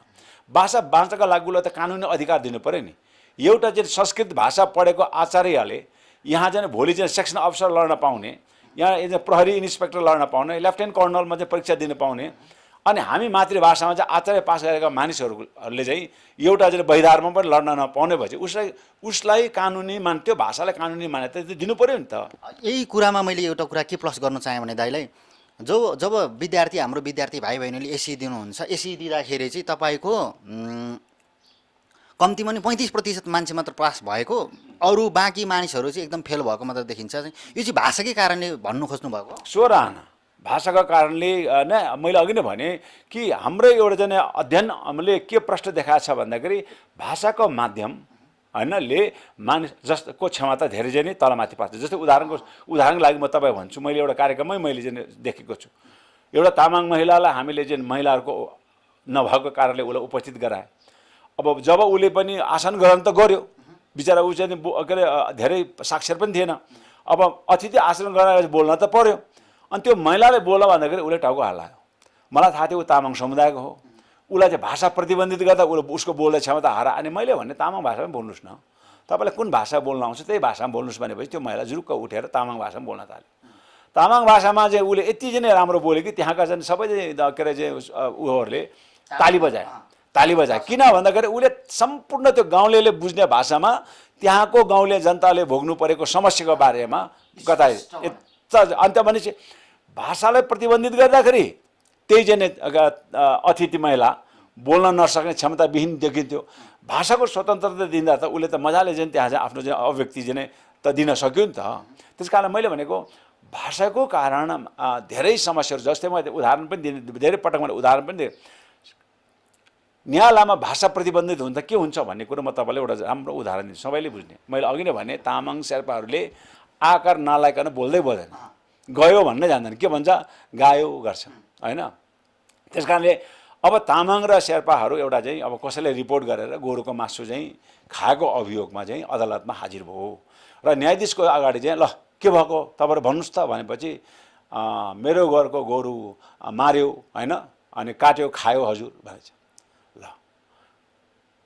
आफ्नै घरको गोरु मार्यो अनि काट्यो खायो भनेपछि त त्यो त गौहत्यामा त्यो त हुने भयो। अनि त्यहाँबाट उसलाई चाहिँ 12 वर्षको गौहत्या जेल सजाय भयो। र भरे चाहिँ नि कुरा चाहिँ के रहेछ त भनेर चाहिँ त्यहाँका तामाङ भाषा बोल्ने साथीहरूले बुझ्दाखेरि चाहिँ मर्यो, उसको घरको गोरु चाहिँ मर्यो भन्ने ठाउँमा मार्यो। अब मरेको गोरु त त्यसै सिधै खाने त भएन, त्यसलाई त काट्नै पर्यो। अनि त्यस कारण मरेको ठाउँमा मेरो घरको गोरु मर्यो भन्नुपर्ने ठाउँमा मेरो घरको गोरु मार्यो। अब काट्यो खायो त अब मरेको गोरुलाई त काटेर चक्टा बनाएर खाने हो, त्यसपछि खाने कुरा भएन। त्यसपछि ऊ 12 वर्ष जेल सजाय त्यो पर्यो। अब अर्को उदाहरण तपाईँको एउटा थारू यसरी के अरे चाहिँ निकुञ्जको एउटा रुखमा चाहिँ बिहानै सबैले चढिराखेको, सेना गस्तीमा जाँदाखेरि थारू चाहिँ माथि रुखमा चढिराखेको। है चौधरी, हुन त थारूलाई चौधरी भन्छ, चौधरी के हो त तल झर भन्दा चौधरी चाहिँ थारूले के भने न गैँडा मार्न आएको रुख चढेको। मुला त निकुञ्जमा गैँडा मार्न आउने तल झर भन्दा ऊ चाहिँ त्यही भन्छ न गैँडा मार्न आएको रुख चढेको। अनि जति पनि तल झर भन्दा त्यही शब्द दोहोऱ्याइराखेपछि सेनाको पाराले तर्साउनलाई यसो ढ्याङ्ग एउटा गोली पड्काए, चौधरी रुखबाट तल झरे। हल्ली खल्ली भयो, वरिपरिका सबै गाउँलेर आइपुगे र सोद्धाखेरि चाहिँ के रहेछ भन्दाखेरि तराईको भाषामा लेलाई चाहिँ प्रयोग गर्दैन, उसले ठाडो भाषा भन्छ कि खास के रहेछ भने गैँडाले उसलाई मार्न आएको रहेछ, ऊ चाहिँ ज्यान जोगाउन माथि चढ्यो। अब ले भने गैँडाले मार्न आएको रुख चढेको भनेपछि त सकिहाल्थ्यो, गैँडा मार्न आएको रुख चढेको भनिदियो, त्यहाँ चाहिँ ऊ चाहिँ त्यो खालको चाहिँ स्थितिमा पर्यो। त्यस कारणले मैले भाषाले गर्दाखेरि मान्छेको चाहिँ वाक क्षमता बढ्छ भन्ने कुरा मैले तामाङको उदाहरण दिएँ। भाषाकै कारणले चाहिँ तपाईँको चाहिँ के अरे के भन्छ न्यायालयमा असर पर्छ भन्ने कुरा गरेँ। भाषाकै कारण कुनै दिन तपाईँको ज्यान जोखिममा पर्न सक्छ भन्ने कुरा पनि मैले राखेँ। त्यही कारण चाहिँ मातृभाषाको प्रयोगको अधिकार दिनुपर्छ। अमेरिका जस्तो मुलुकमा अहिले तपाईँको त्यहाँको चाहिँ अध्यगमन शाखा जहाँ विभिन्न देशका मानिसहरूले आफ्नो चाहिँ त्यहाँको अमेरिकाको नागरिकता लिन खोज्छन्, त्यो राष्ट्रिय स्तरका महत्त्वपूर्ण सार्वजनिक सूचनाहरू त्यो देशमा कतिवटा भाषा बोल्छन्। त्यहाँ त न्यायालय क्षेत्रमा नै भाषा ट्रान्सलेसन गर्ने मान्छे राखिदिएको हुन्छ। तपाईँले के अधिकार छ भने प्रशासनमा प्रयोग गर्ने भाषा बुझ्छ कि बुझ्दैन भने पहिलो प्रश्न गर्छ तपाईँलाई। म बुझ्दिनँ भन्यो भने अनि तपाईँलाई अर्को प्रश्न के हुन्छ भने चाहिँ तपाईँ कुन भाषा बुझ्नुहुन्छ नि सोध्छ।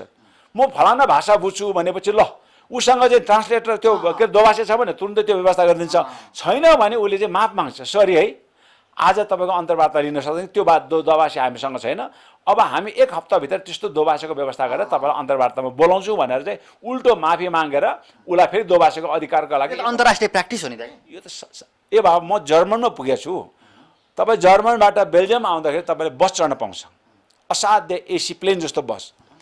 त्यो बसमा ड्राइभर गर्ने मान्छेको चाहिँ न्यूनतम योग्यता भनेको उसले 3टा भाषा बोल्नुपर्छ। गाडी चलाउने ड्राइभरले 3टा भाषा बोल्नुपर्छ, किनभने त्यहाँको ड्राइभरले प्रत्येकचोटि चाहिँ स्टप आउँदाखेरि उसले चाहिँ भन्नुपर्छ प्यासेन्जर अब यो स्टप आउँदैछ, यहाँ चिया खाने ठाउँ आउँदैछ भन्नुपर्छ उसले, होइन हामी यहाँ यति मिनट रोक्छौँ भन्नुपर्छ। अनि त्यहाँ चाहिँ के हो भन्दाखेरि त्यो के अरे ड्राइभरले त्यो के अरे बसमा अधिकतम जना यात्रुहरू 3टा भाषा, फ्रेन्च बोल्ने, जर्मन बोल्ने अनि फ्लेमिङ्गिस बोल्ने, यो 3टा जना यात्रुहरू अधिकतम जनसङ्ख्या अब अपवादमा एका दुईवटा आउँला र अनि अर्को साझा अन्तर्राष्ट्रिय भाषा अङ्ग्रेजी। 4वटा भाषा बोल्न सक्यो भने मात्रै उसले त्यो जागिर पायो, भने त्यो जागिर उसले पाउँदैन। अब हाम्रा चाहिँ के तामाङको गाउँमा रेडियो सञ्चालन गरेर न तामाङ भाषामा त्यहाँ चाहिँ कुनै पत्रकारको चाहिँ त्यो दक्षता हुन्छ, तामाङ के अरे मगर गाउँ भएको गाउँको चाहिँ ऊ सिडिओ हुन्छन्, त्यो सिडिओलाई चाहिँ मगरको धर्मशास्त्र के एक सुका थाहा हुन्न। होइन, हाम्रो केही समयको अन्तर्वार्ता हाम्रो गेल्जेन भाइको बारेमा हामी रिपोर्टिङ गर्न गएको थियौँ। उहाँको आमाले चाहिँ नेपाली भाषा बोल्नै नसक्नु हुँदो रहेछ, अनि नेपाली भाषा बोल्नु नसकेपछि उहाँको छोरीलाई ट्रान्सलेसन गरेर हामीले अन्तर्वार्ता पनि लिएको थियौँ। अब हिजो तपाईँको एउटा यसको आज यसमा एउटा मार्मिक कथा के छ भने भाषिक आन्दोलनको रूपमा चिनेको हाम्रो चाहिँ पद्मरत्न तुलाधर दाइ चाहिँ पञ्चायतकाल अवस्थामा उहाँ जेल पर्नुभयो र जेल परेपछि निश्चित रूपमा अब आफ्नो छोरा जेल परेपछि आमालाई चिन्ता हुने हो र छोरा भेट्न जेल पनि आएर जेलमा आउँदाखेरि उसले चाहिँ आफ्नै नेवारी खाना लिएर उसले छोरालाई पद्मरत्न तुलाधर दाइले खुवाए। अब बेलुकी चाहिँ के खाने भने चाहिँ उसलाई सोध्नुपर्ने थियो, त्यो भन्नुपर्ने थियो र त्यो चाहिँ उसले नेवारी भाषामा चाहिँ उसले बोल्न प्रयास गर्यो होइन। त नेवारी भाषा चाहिँ त्यहाँ प्रयोग गर्न खोज्दाखेरि त्यहाँको जेलको चाहिँ गार्डले तिमीले यो गाई खाने भाषा प्रयोग गर्न पाउँदैन, बोल्ने भए नेपालीमा बोल, भएन भने बोल्नु पाउँदैन भनेपछि अब उसको पद्मरत्न दाइको आमालाई नेपाली खस भाषा नआउने अनि उसलाई चाहिँ त्यहाँ चाहिँ नेवारी भाषा प्रयोग गर्न नदिएपछि बाउ आफ्नो चाहिँ छोरासँग संवादविहीन अवस्थामा आमा त्यहाँबाट फर्कनु परेको त्यो दर्दनाक कहानी पद्म दाइले धेरै ठाउँमा बताउनुहुन्छ। त्यस कारण चाहिँ भाषाको आधारमा हामी माथि चाहिँ दमन हुन्छ, हिन्दू धर्म संस्कृति प्रयोग गरेर नै अहिले अब त भनौँ न के अरे चाहिँ हाम्रा चाहिँ के अरे चेलीहरू भएको ठाउँमा अब बुद्ध धर्मको त्यहाँ प्रसार हुँदैन होइन। हुन त ऊ आफू त बुद्धिस्ट हो नि त। अब बुद्ध धर्मको बारेमा चाहिँ व्यापक प्रसार नभएको होइन। बिहान चाहिँ रेडियो खोलेदेखि बेलुकीसम्म त्यो चाहिँ नेपालका चाहिँ रेडियोहरू राष्ट्रिय चाहिँ प्रसारण लाइनका रेडियोहरू त्यो चाहिँ हिन्दू भजन गाउने चाहिँ के अरे चाहिँ भजन मण्डली हो कि साँच्चै चाहिँ नेपालको चाहिँ 123 जाति भएको देशको रेडियो हो भन्न नै बिहानदेखि बेलुकीसम्म त्यही हिन्दूको धर्म संस्कृतिको उदाहरण दिन पनि त्यसकै दिन्छन् होइन। त्यो चाहिँ एङ्करहरू पनि त्यही खालि हिन्दू धर्म संस्कृतिको कुरा राम राज्यको कुरा गर्छन् है। खालि चाहिँ हिन्दू धर्मको संस्कृतिकै उदाहरण दिएर चाहिँ घटना परिघटनाको चर्चा परिचर्चा गर्ने अनि बिहानदेखि भजन पनि त्यही हिन्दूको गाउँदाखेरि हाम्रो चाहिँ के अरे दिदीबहिनीहरूलाई चाहिँ आफ्नो धर्मको बारेमा भन्दा पनि हिन्दू धर्मको बारेमा बढी चाहिँ आकर्षित रहने भयो। अनि त्यो के अरे उसमा तिजमा नाच्ने जस्तो होइन, दसैँमा चाहिँ जाने जस्तो होइन, भरे आफ्नो चाहिँ के अरे चाडपर्व साकेला उधौली आउँदाखेरि होइन, ल्होसार आउँदाखेरि छठ जितिया पर्व माघे जाने सङ्क्रान्ति आउँदाखेरि त्यसकै धर्मको बारेमा चाहिँ केही ज्ञान पनि नहुने। त्यस कारणले अहिले पछिल्लो अवस्थामा हाम्रो जाने एकजना बाहुन उहाँको जाने तिमल सिन्हा हो। तिमल सिन्हा गुरुले कमसेकम हाम्रो धर्ममा सर्वसाधारणले बुझ्ने चाहिँ सामग्री नहुँदाखेरि हाम्रा जाने समुदायहरू धेरैजना हिन्दूकरण भयो भनेर चाहिँ उहाँ गुरुले अहिले चाहिँ हाम्रो चाहिँ धर्मग्रन्थहरूलाई असाध्यै महत्त्वपूर्ण धर्मग्रन्थहरूलाई सरल नेपाली भाषामा उल्था गरेर सबैले चाहिँ बुझ्न सक्ने अवस्थामा भएको छ। र हिजो चाहिँ बेलायतमा चाहिँ सम्पूर्ण मानिसहरूले स्वस्थानी व्रतको कथा सुन्ने होइन, तपाईँको चाहिँ हिन्दूको चाहिँ दसैँ तिज र पर्वका चाहिँ कुराहरू गर्ने चाहिँ ती महिलाहरू अहिले कम्प्लिटली चाहिँ त्यो आफूले बुझ्ने चाहिँ त्यो लिपि र भाषामा चाहिँ त्यो के अरे बौद्ध धर्मको ग्रन्थहरू पाएपछि उनीहरू चाहिँ अहिले घर घरमा चाहिँ त्यो अध्ययन गरेका छन् र उनीहरूले त्यो हिन्दूकरण हुनबाट चाहिँ एक प्रकारको चाहिँ हटेको अवस्था छ। थोरै अब प्रसङ्ग बदलाउँदा अहिलेको सामुदायिक विषयमा आउँ। अहिले दाइले चाहिँ कस्तो गर्नुभएको छ भने जतिजना जुन अहिले चलिराखेको जुन झन्डा जलेको केसमा आउँ, झन्डा जलेको केसमा पनि कति हिन्दू अभियन्ताले के गर्नुभएको छ भने अङ्काजीले चाहिँ एकदमै यो झन्डा जलाएकोलाई एकदमै समर्थन गरेर अराष्ट्रिय काम गरेको छ, देशद्रोही काम गरेको छ होइन, यो चाहिँ गर्नै नहुने काम गरेको छ, उसलाई चाहिँ देश निकाला गर्नुपर्छ भन्नेसम्म पनि त्यो कमेन्टहरू त्यो टिप्पणीहरू आइराखेको छ नि दाइ। अब यो झन्डा जलाउने सन्दर्भमा साँच्चै भन्ने भने राष्ट्र नै दुर्विकृत भएको छ होइन। अहिले यो झन्डा जलाउने केस एउटा राष्ट्रिय बहसको विषय बनेको छ। यसले चाहिँ देशमा एउटा के दाइ मैले एउटा हजुरलाई अलिकति स्पष्ट पार्न चाहन्छु। मैले सुरुमा यो जुन झन्डा जलाएको मैले तस्बिर पाएँ, तस्बिर पाउँदाखेरि मलाई चाहिँ के लाग्यो भने भाइले काहीँ आमसभा गरेछ, कुनै चोकमा गएर झन्डा जलाएछ, यो चाहिँ अलिकति ठिक काम गरेन भन्ने मलाई पनि लाग्यो क्या सुरुमा, किन राष्ट्रको झन्डा हो नि भन्ने। पछि हेर्दै जाँदा बुझ्दै जाँदाखेरि मैले त्यसलाई खोज अनुसन्धान गर्दाखेरि त झन्डा त भिडियो सुटिङ गर्न आँट्ने थियो, उसले झन्डा चाहिँ जलाएको चाहिँ प्रयोग गरेको छ। अब झन्डा त त्यो त अब एउटा भिडियो सुटिङ नै थियो त्यो भएको कारणदाखेरि अहिले चाहिँ थोरै चाहिँ भाइको विपक्षमा छन्, झन्डा जलाएको विपक्षमा छन्, तर धेरैले चाहिँ झन्डा जलाएको समर्थन गरेको छन् क्या। यो विषयमा चाहिँ के छ, के भएको के यसरी कसरी यो मानिसहरू यस्तो एकदम अतिरञ्जित बनाइयो यो कुरालाई? मैले अघि नै भने कि नेपालमा अब कुनै प्रकारको घटना परिघटना हुँदाखेरि त्यसमा टिप्पणी गर्नेहरूमा ध्रुवीकरण देखिया छ, जुन नेपालको लागि राम्रो पनि होइन। एउटा नेपालको नक्सा पास गर्दाखेरि जुन प्रकारको हामी त राष्ट्रियताप्रतिको जुन एकता जुन देख्यो नि, त्यो खालको एकता आओस् भन्ने हाम्रो चाहना हुन्छ। यद्यपि त्यहाँ जब जनजातिहरूको चाहिँ संलग्नता हुन्छ, त्यहाँ मधेसीहरूको संलग्नता हुन्छ, त्यसलाई अर्कै फरक दृष्टिकोणले हेर्ने प्रचलन नेपालमा छ। त्यस कारणले गेल्जेन दोर्जीको सन्दर्भमा पनि तपाईँ हामीले बुझ्नुपर्ने चाहिँ सैद्धान्तिक कुरो के हो भन्दाखेरि गेल्जेन दोर्जीले यो कुनै जातीय विद्वेष फैलाउनको लागि पनि गरेको होइन, कसैमाथि अपमान थोपार्नको लागि पनि हो। यो नितान्त एउटा विमतिका विषयहरू होइन को बारेमा एउटा राष्ट्रिय रूपमा चाहिँ बहस होस् र राष्ट्रिय रूपमा यसमा ध्यान केन्द्रित होस् भन्नको खातिर हामी नेपाल बन्द किन गर्छौँ भन्दाखेरि नेपाल बन्द गरेर चाहिँ कसले गर्यो, किन गर्यो, के कारणको लागि गर्यो भनेर चाहिँ त्यो आफ्नो मुद्दामा सिङ्गो राष्ट्रको ध्यान चाहिँ केन्द्रित गर्न सकिन्छ भन्ने आशयले नै नेपाल बन्द गर्ने हो नि त। माओवादी जनयुद्धमा बन्दुक बोकेर किन आन्दोलन गर्यो भन्दाखेरि कमसेकम त्यहाँ मान्छे मारेपछि कसले मारे, माओवादीमा किन मार्यो भन्दाखेरि माओवादी यो मुद्दाको लागि चाहिँ मान्छे मारे भन्ने त हुने हो नि त। त्यस कारणले कहिलेकाहीँ त मान्छे आत्मदाह गर्छन् होइन, कहीँबाट सुने आफैले जलाएर चाहिँ उमर्छन्। किन जल्यो भन्दाखेरि आन्दोलन त्यही भएर त्यही त। त्यस कारण मैले भनेको चाहिँ यो एउटा चाहिँ सिङ्गो राष्ट्रलाई कुनै एउटा चाहिँ विषयवस्तुमा बहसको लागि ध्यान केन्द्रित गर्ने एउटा अभियानको रूपमा हामीले लिनुपर्छ, जुन चाहिँ संसारमा चाहिँ जहाँ पनि एउटा प्र्याक्टिस भएको कुरा हो। त्यही सन्दर्भमा अब नेपालमा पनि तपाईँले भन्नुहोस् कि कुनै फिल्मको छायाङ्कन हुँदाखेरि कथाले चाहिँ मागेछ कि कस्तो मागेछ कथाले भन्दाखेरि प्रहरीको चाहिँ के अरे कार्यालयमा बम हान्ने, प्रहरीले चाहिँ चट्ट पछाडिबाट चाहिँ तरवार निकालेर छट्ट टाउको चाहिँ उठाउने, अनि महिलाहरूमाथि बलात्कार गर्ने चाहिँ दर्दनाक दृश्यहरू देखाउनु पर्ने स्थिति आउँछ। त्यो त सबै गैर कानुनी हो। गाँजा खाइराखेको देखाएको हुन्छ, सरे खाइराखेको हुन्छ, त्यो सबै होइन, सबै देखाउँछ, त्यो सबै गैर कानुनी। अब त्यो कलाकार र निर्देशकलाई र निर्मातालाई समात्ने त त्यो त हुँदैन। कथावस्तुले मागेको विषयलाई छायाङ्कनको लागि सृजना गरेको दृश्यको कारण गेल्जनलाई चाहिँ त्यस्तो दोषी ठहर्नुहुन्न। गेल्जनले जस्तो सिंहदरबार किन अतिरञ्जित बनाइयो त? त्यही त मैले भने नि त अघि नै, यो देशमा चाहिँ मानिसलाई कानुनहरू प्रयोग गर्दाखेरि, कारवाही गर्दाखेरि मानिसको वर्ण अनुहारको आधारमा नै त्यो कानुनहरूको प्रयोग हुन्छ र कानुनहरूको व्याख्या पनि हुन्छ होइन। अब तपाईँको चाहिँ के अरे श्रीमती मार्ने रञ्जन खनाललाई कानुनको कस्तो व्याख्या, रञ्जन कोइरालाले कस्तो व्याख्या गरेर चाहिँ उसलाई चाहिँ जेलबाट मुक्त गरे भन्नुहोस् त होइन। त्यस कारणले यहाँ यो देशमा के अरे चाहिँ कानुनहरू के आधारमा चाहिँ प्रयोग र त्यसको व्याख्या हुन्छ भने कुन मानिसले यो कानुनबाट चाहिँ दण्डित हुन्छन्। यसमा चाहिँ उत्पीडित मधेसी जनजातिलाई चाहिँ यो कानुन प्रयोग गरेर दण्डित हुन्छ भने त्यो कानुनको व्याख्या एकदम निर्मम गर्छ। यसमा चाहिँ जनजाति र होइनन्, यसमा चाहिँ खास आर्य मुलकै मान्छेहरू चाहिँ यो कानुनबाट दण्डित हुन्छन् भन्यो भने त्यसको व्याख्या किन त्यो चाहिँ अलिकति सामान्य हुन्छ। हजुर दाइले यो कुरा भनिरहँदाखेरि तपाईँलाई नै देशद्रोही हो भन्नेसम्म पनि कमेन्ट गरेको छ नि त। मैले भनेको देशद्रोही कसलाई भन्छ भन्दाखेरि जसले देशको चाहिँ होइन नदी नाला वन जङ्गल बेचेर खाने मान्छे हो र हो। त्यस कारण तपाईँले भन्नुहोस् कि गेल्जेन दोर्जीले झन्डा जलाएर गेल्जेन दोर्जीलाई देशद्रोही भन्ने, अङ्काजीले चाहिँ मुक्तिको सवालमा आफ्नो अभिव्यक्ति अङ्काजी देशद्रोही भन्यो भने, अनि त्यो जाने के अरे कोशी जाने ब्यारेज बेच्ने गिरिजा प्रसाद कोइरालाले के भन्ने, महाकाली सन्धि गर्ने त्यो केपी ओली र जाने के अरे शेरबहादुर देउवालाई के भन्ने, टनकपुर चाहिँ सन्धि गर्ने उसलाई के भन्ने, गण्डक बेच्ने उसलाई के भन्ने।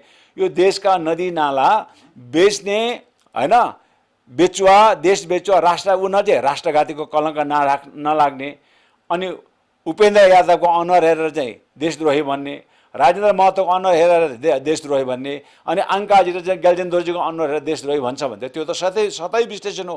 आम जनतालाई त्यो त प्रश्न बुझ्छ नि। ल भन्नु पर्यो उपेन्द्र यादव, राजेन्द्र महतो, अङ्काजी र गेल्जेन दोर्जीले कुन चाहिँ देशको भूभाग 1 इन्ची बेचेको रहेछ त्यो चाहिँ प्रमाण जुटायो भने हामी चाहिँ कुनै पनि दण्ड बेहोर्न तयार छौँ। अथवा कुन चाहिँ असमञ्जन सन्धि गरेको रहेछ होइन। बस त्यस कारणले मैले भनेको छु देशद्रोही भनेको चाहिँ नितान्त रूपमा उसले उठाएको मुद्दा होइन, त्यसलाई त विद्रोह भन्छ। हामी विद्रोही हौँ, निश्चित रूपमा हामी विद्रोही हौँ। हामी माथि गरेको दमनको विरुद्धमा हामीलाई हामी विद्रोह गर्छौँ र विद्रोह जहिले विद्रोहीहरूको स्वभाव के हुन्छ भने त्यो सबै कुरा कानुन सम्मतै गर्नुपर्छ भन्ने छैन। हिजो चाहिँ 10 बजे जनयुद्धकालमा चाहिँ पुलिसो भत्काउनु पाउँदैन थियो, प्रहरी मार्न सेना मार्न पाउँदैन, डङ्कोडाङ मारे त। राजाका शालिग भत्काएको होइनन् भन्नुहोस् त, गाई काटेर खाएको होइनन्, यद्यपि त्यो कानुनले चाहिँ वर्जित गरेको थियो। त्यस कारणले मैले चाहिँ विद्रोहीमा त्यो एउटा स्वभाव हुन्छ कि उनीहरू चाहिँ सबै कानुन सम्मतै गर्नुपर्छ भन्ने छैन। त्यही कारण गेल्जेन दोर्जीको एउटा चाहिँ एउटा राजनीतिक बहसको अभियान हो र म त गेल्जेन दोर्जीलाई चाहिँ कुन मानेमा मैले चाहिँ समर्थन गर्छु भने अहिलेसम्म नेपालको 250 वर्षको चाहिँ राजनीतिक आन्दोलनमा हामीले धर्ना दियौँ होला, नेपाल बन्द गऱ्यौँ होला, हामीले चाहिँ के अरे मसाल जुलुस गऱ्यौँ होला, हामीलाई लाठी जुलुस गऱ्यौँ, हामीले खुकुरी जुलुस गऱ्यौँ होला, हामीले चाहिँ नेपाल चाहिँ 4-4 दिन 5-5 दिन हामीले बन्द गऱ्यौँ, त्यो नस्लवादी पत्रकारमाथि हामीले आक्रमण गऱ्यौँ होला। तर आज गेल्जेन दोर्जीले असाध्य अत्याधुनिक सङ्गीत ऱ्याप माध्यमबाट जुन प्रकारको चाहिँ विषय के अरे राजनीतिक बहसको विषय उठाएको छ त्यसले नस्लवादी शासकहरूको मुटु हल्लाएको छ।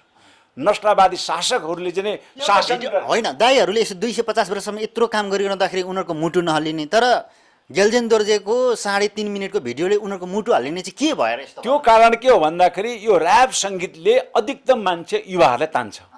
हो, युवा भनेको परिवर्तनको शक्ति हुन् र भोलि प्रत्येक जन यस्तो गेल्जेन दोर्जी त अहिले त गाउँ गाउँमा चाहिँ गोठालाको रूपमा होला, त्यो त सुनिहाल्छ क्या, खाडी मुलुकमा जाने होला।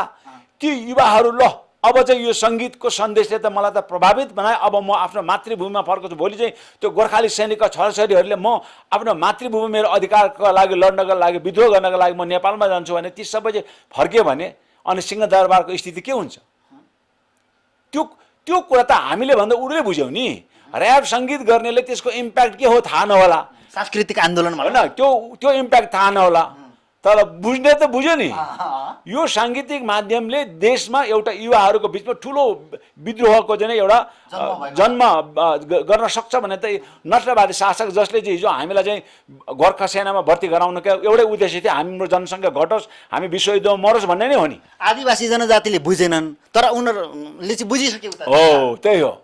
हामीभन्दा एक कदम अगाडि चाहिँ उहाँहरूले यो कुरा बुझेर उहाँहरू असाध्य अतिरञ्जित ढङ्गले यसमा आक्रामक भएर यसको मूल उद्देश्य के हो भन्दाखेरि कमसेकम यो गेल्जेन दोर्जीलाई अतिरञ्जित ढङ्गले यसको चाहिँ सम्पूर्ण अभियानलाई अपव्याख्या गरेर यसलाई देशद्रोहीको चाहिँ भन्दा पनि आशय चाहिँ गम्भीर चाहिँ कानुन प्रयोग गरेर यसलाई चाहिँ 10 वर्ष चाहिँ जेल सजाय चाहिँ कोस्न पायो भने यो देशमा फेरि अर्को गेल्जेन दोर्जीले ऱ्याप सङ्गीत गाउने चाहिँ आँट गर्दैनन् भन्ने नै उसको चाहना हो।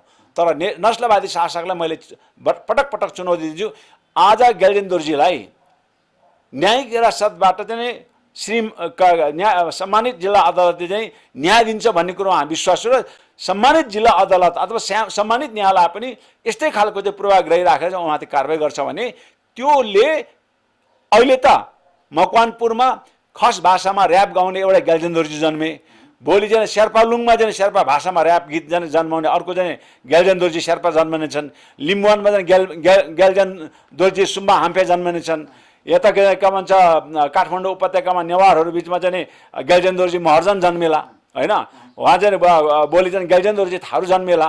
अनि चाहिँ सडकमा चाहिँ प्रत्येक गेल्जेन दोर्जीको हातमा चाहिँ यो चाहिँ के अरे विसङ्गतिहरू व्यथितिहरू हाम्रा असहमतिका कुराहरू चाहिँ के अरे चाहिँ लिएर चाहिँ भोलि कसैले चाहिँ राष्ट्रिय जनरल मान्दैन भनेर गाई काट्देला, कसैले चाहिँ मान्दिन भनेर चाहिँ झन्डा जलाएर एउटा चाहिँ जातीय युद्ध र चाहिँ गृहयुद्ध बनाउने स्थिति ल्याउँला र त्यसको जिम्मा चाहिँ के अरे अहिलेको चाहिँ राज्य सत्ता लिन तयार छ नि त। होइन, यो हामीले जुन यो उहाँ गेल्जेन दोर्जेको परिवारलाई अन्तर्वार्ता लिनको निम्ति त्यस ठाउँमा गएर अन्तर्वार्ता लिएको थियौँ। उहाँको परिवारहरूले उहाँको बहिनीहरूले के भने भन्दाखेरि हाम्रो दाइलाई छुटाएन भने त हामी त राष्ट्रिय झन्डा जलाउने हो फेरि पनि, नत्र भने केपी ओलीलाई चाहिँ जेल हाल्नुपर्छ भनेर तपाईँले सुन्नु पनि भयो होला, हेर्नु पनि भयो होला त्यो अन्तर्वार्ता। जलाइसके तपाईँले गेल्जेन दोर्जीले जस्तै अहिले उसको बहिनी भाइहरूले त जेलै आउने धेरै भिडियोहरू अहिले सार्वजनिक भएको छन्, साथीहरूले चाहिँ पाइसकेका छन्। लिम्बुवानमा लिम्बू युवाहरूले जलाइसकेका छन्, विदेशमा चाहिँ धेरैजना जनजातिहरूले चाहिँ राष्ट्रिय झन्डा जलाएर त्यो गोप्य रूपमा चाहिँ आफ्नो साथी सर्कलमा पठाइसकेका छन्, होइन। त्यस कारण चाहिँ यो अभियान सुरु हुन्छ र इभन चाहिँ मङ्गोल नेसनल अर्गनाइजेसन्सका कार्यकर्ताहरू यसको विरुद्धमा अब यो लकडाउन सक्ने बित्तिकै हजारौँ जाने कार्यकर्ता सडकमा उतार्ने चाहिँ तयारीमा छन्। त्यस कारणले म के भन्छु भने सरकार बुद्धिमत्तापूर्ण ढङ्गले यसलाई अगाडि बढ्ने हो भने यो अहिले एउटा सानो आगोको सानो झिल्काको रूपमा चाहिँ उत्पन्न भएको छ। सम्बोधन गरिहाल्नु हो यसलाई समयमा चाहिँ तपाईँले सम्बोधन गर्नुभयो भने यसलाई आरामले चाहिँ निभाउन सकिन्छ।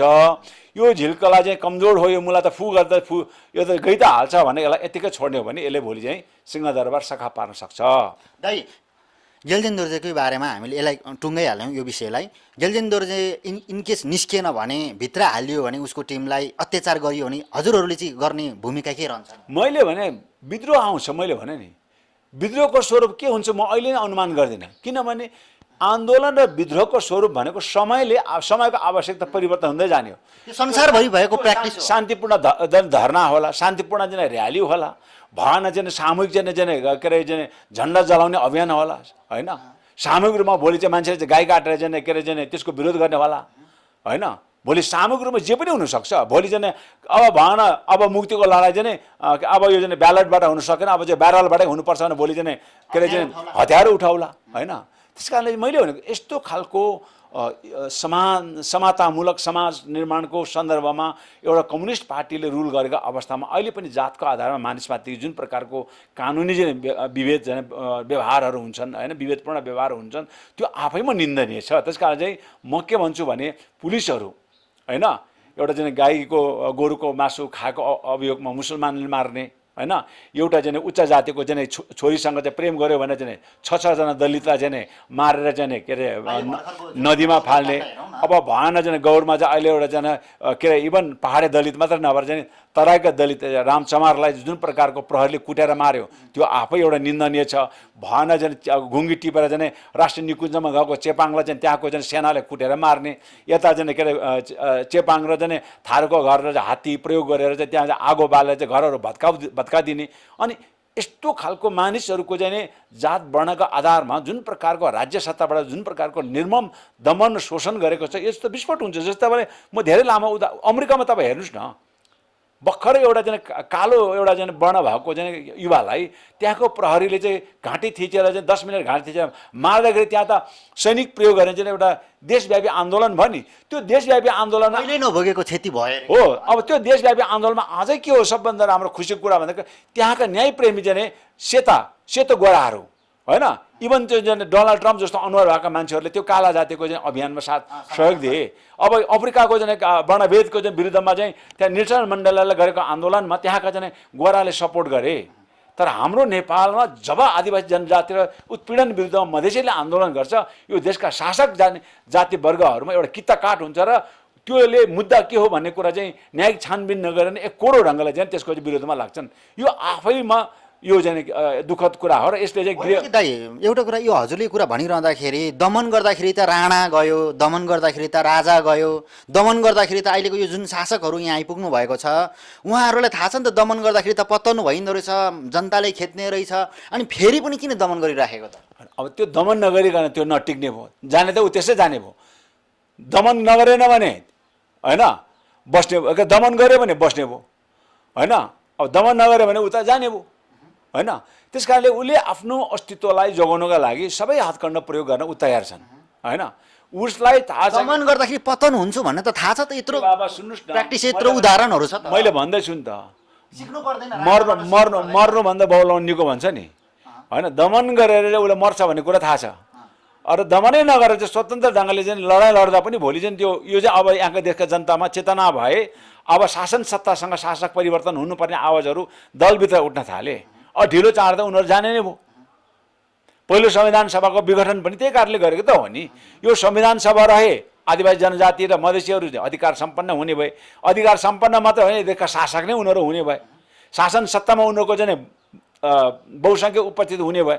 त्यस कारण यसो गऱ्यो भने त हिजो चाहिँ राजा महाराजाको पालादेखि हामी चाहिँ एउटा शासक भएर आएको हामी जाति र हाम्रो भाषा धर्म संस्कृति समाप्त हुने भयो भने चाहिँ उसले चाहिँ सबैजना चाहिँ 3 तारे 6 तारे 2 तारे सबै तारे मिलेर चाहिँ हाम्रो त्यो पहिलो संविधान सभा नै विघटन गरिदिएपछि सिद्धिहाल्यो, लन्डै साहब। एउटा कुरा के दाइ, यो जुन झन्डा जलाएको टिम पढ्नु भएको छ 10 जना 11 जना भनिएको थियो, 10 जना पढ्नु भएको रहेछ। उहाँहरूको कतिजना परिवारहरूको अवस्था, उहाँहरू चिन्तित अवस्थामा हुनुहुन्छ, त्यो बारेमा चाहिँ हजुरहरू अहिले हजुर त्यो संयोजकको कि सल्लाहकार पनि हुनुहुँदो रहेछ होइन, यो बारेमा चाहिँ उहाँको परिवार, उहाँको टिमलाई होइन, ग्याल्जेन्दरको परिवारलाई चाहिँ के भन्न चाहनुहुन्छ, जसले चाहिँ हजुरहरूबाट आशा गर्नुभएको छ, न्यायको आशा गर्नुभएको छ नि त? हामीले ग्याल्जेन्दरजीका परिवारहरूलाई जतिजना हाम्रो सम्पर्कमा छन्, जतिजनालाई हामीले सम्पर्क पायौँ, उहाँहरू सबलाई हामीले के आश्वस्त पायौँ भन्दाखेरि तपाईँको छोराको न्यायिक रिहाइको लागि सबै काम हामीले गर्छौँ।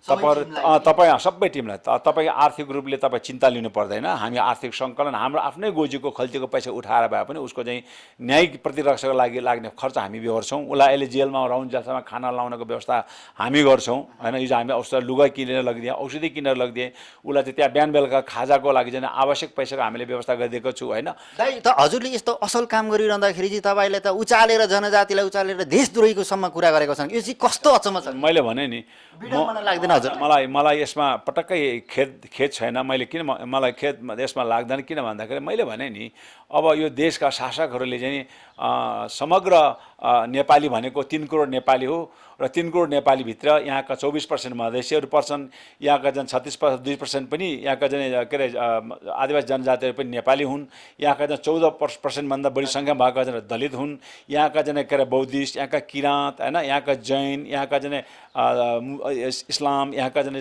के अरे क्रिस्चियनहरू सबैजना नेपालकै धर्म हुन् र यहाँका चाहिँ मगरले बोल्ने भाषा, शेर्पाले बोल्ने भाषा, भएन चाहिँ तराईतिर बोल्ने मैथिली भोजपुरी यहाँका राष्ट्रिय भाषा हुन् भन्ने खालको त्यो विचार त आउन सकेन नि त। त्यो सङ्कीर्णता अहिले पनि रह्यो होइन।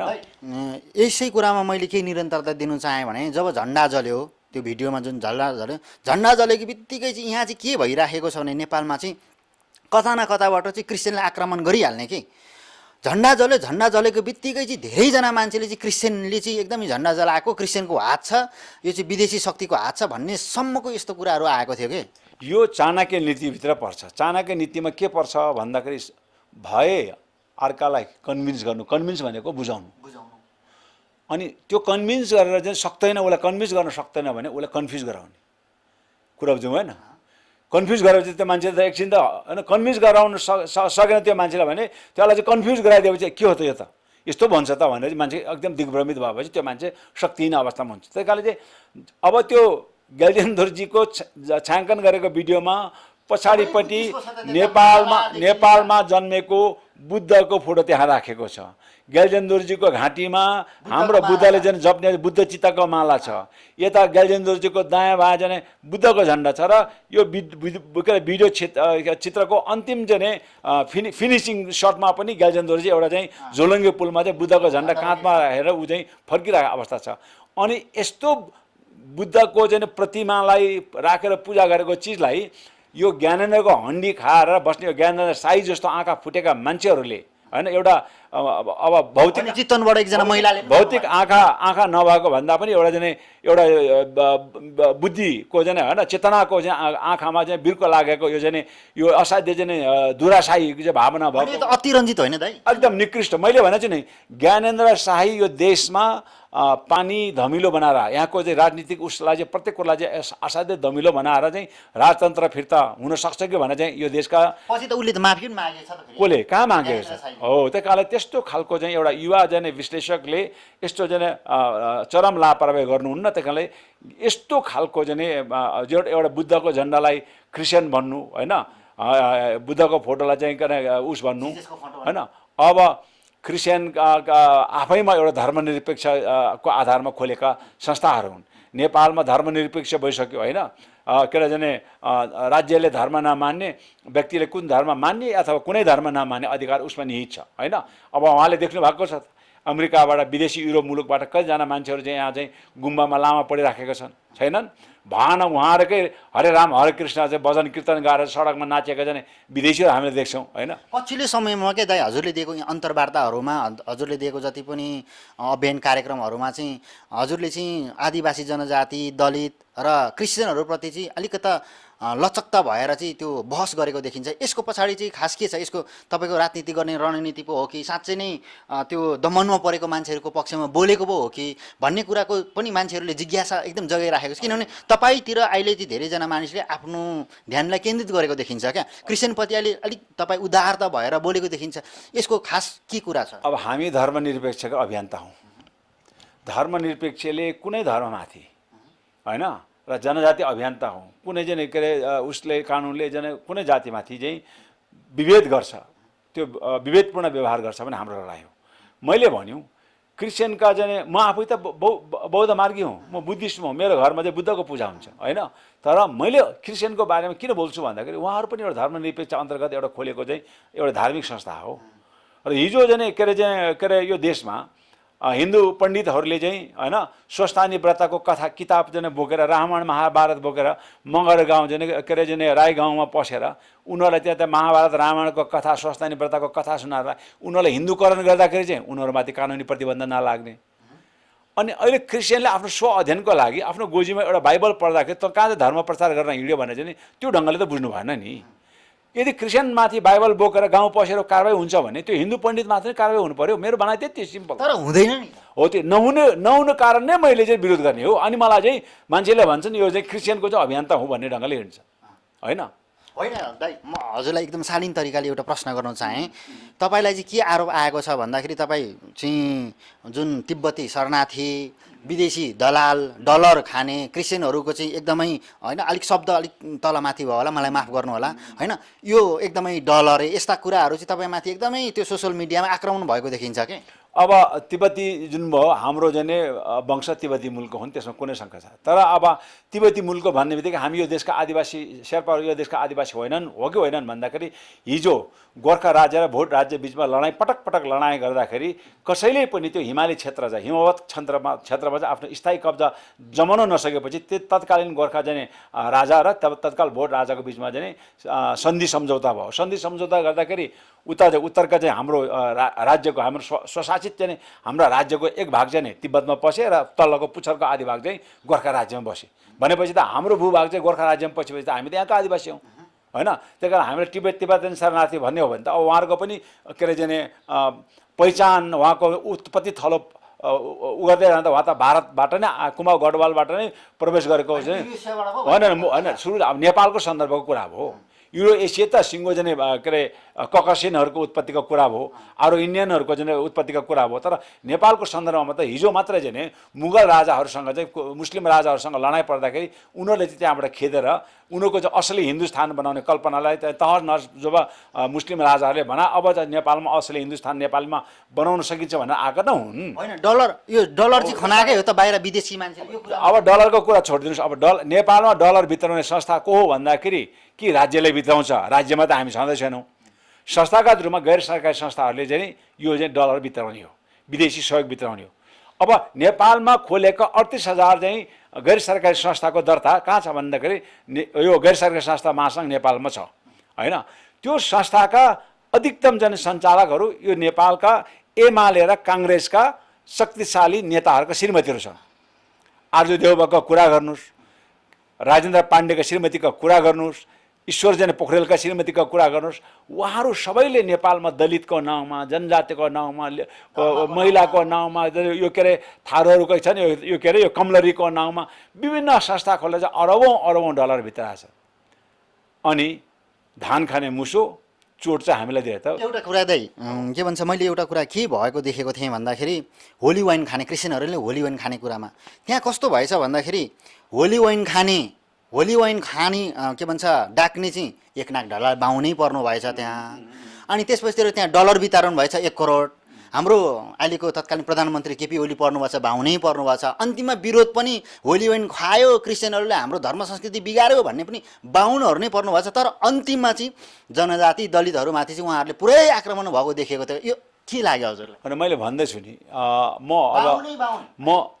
अब एउटा संजोगले पर्यो अथवा के भएर पर्यो होइन। धर्मनिरपेक्षका जाने के अरे हिमाती हुन् होइन। अब मैले भने मानिसहरूमा धर्म कुन धर्म माने नमाने, जस्तो अहिले मैले नै भने इभन जातका आधारमा बाहुने भए पनि तिमल छिना होइन। हाम्रो चाहिँ अहिले चाहिँ आचार्य भगेन्द्र बागशिला भन्छ, उहाँ हाम्रा बौद्ध धर्मका चाहिँ महान गुरु हुन्छन्। उहाँ चाहिँ नेपाल बौद्ध महासङ्घको अध्यक्ष पनि हुनुभयो। अब भएन क्रिस्चियनभित्र चाहिँ क्रिस्चियनका चाहिँ महासङ्घका पनि अध्यक्ष कुनै समय कालखण्डमा एउटा प्रसङ्ग म जोड्न चाहन्छु।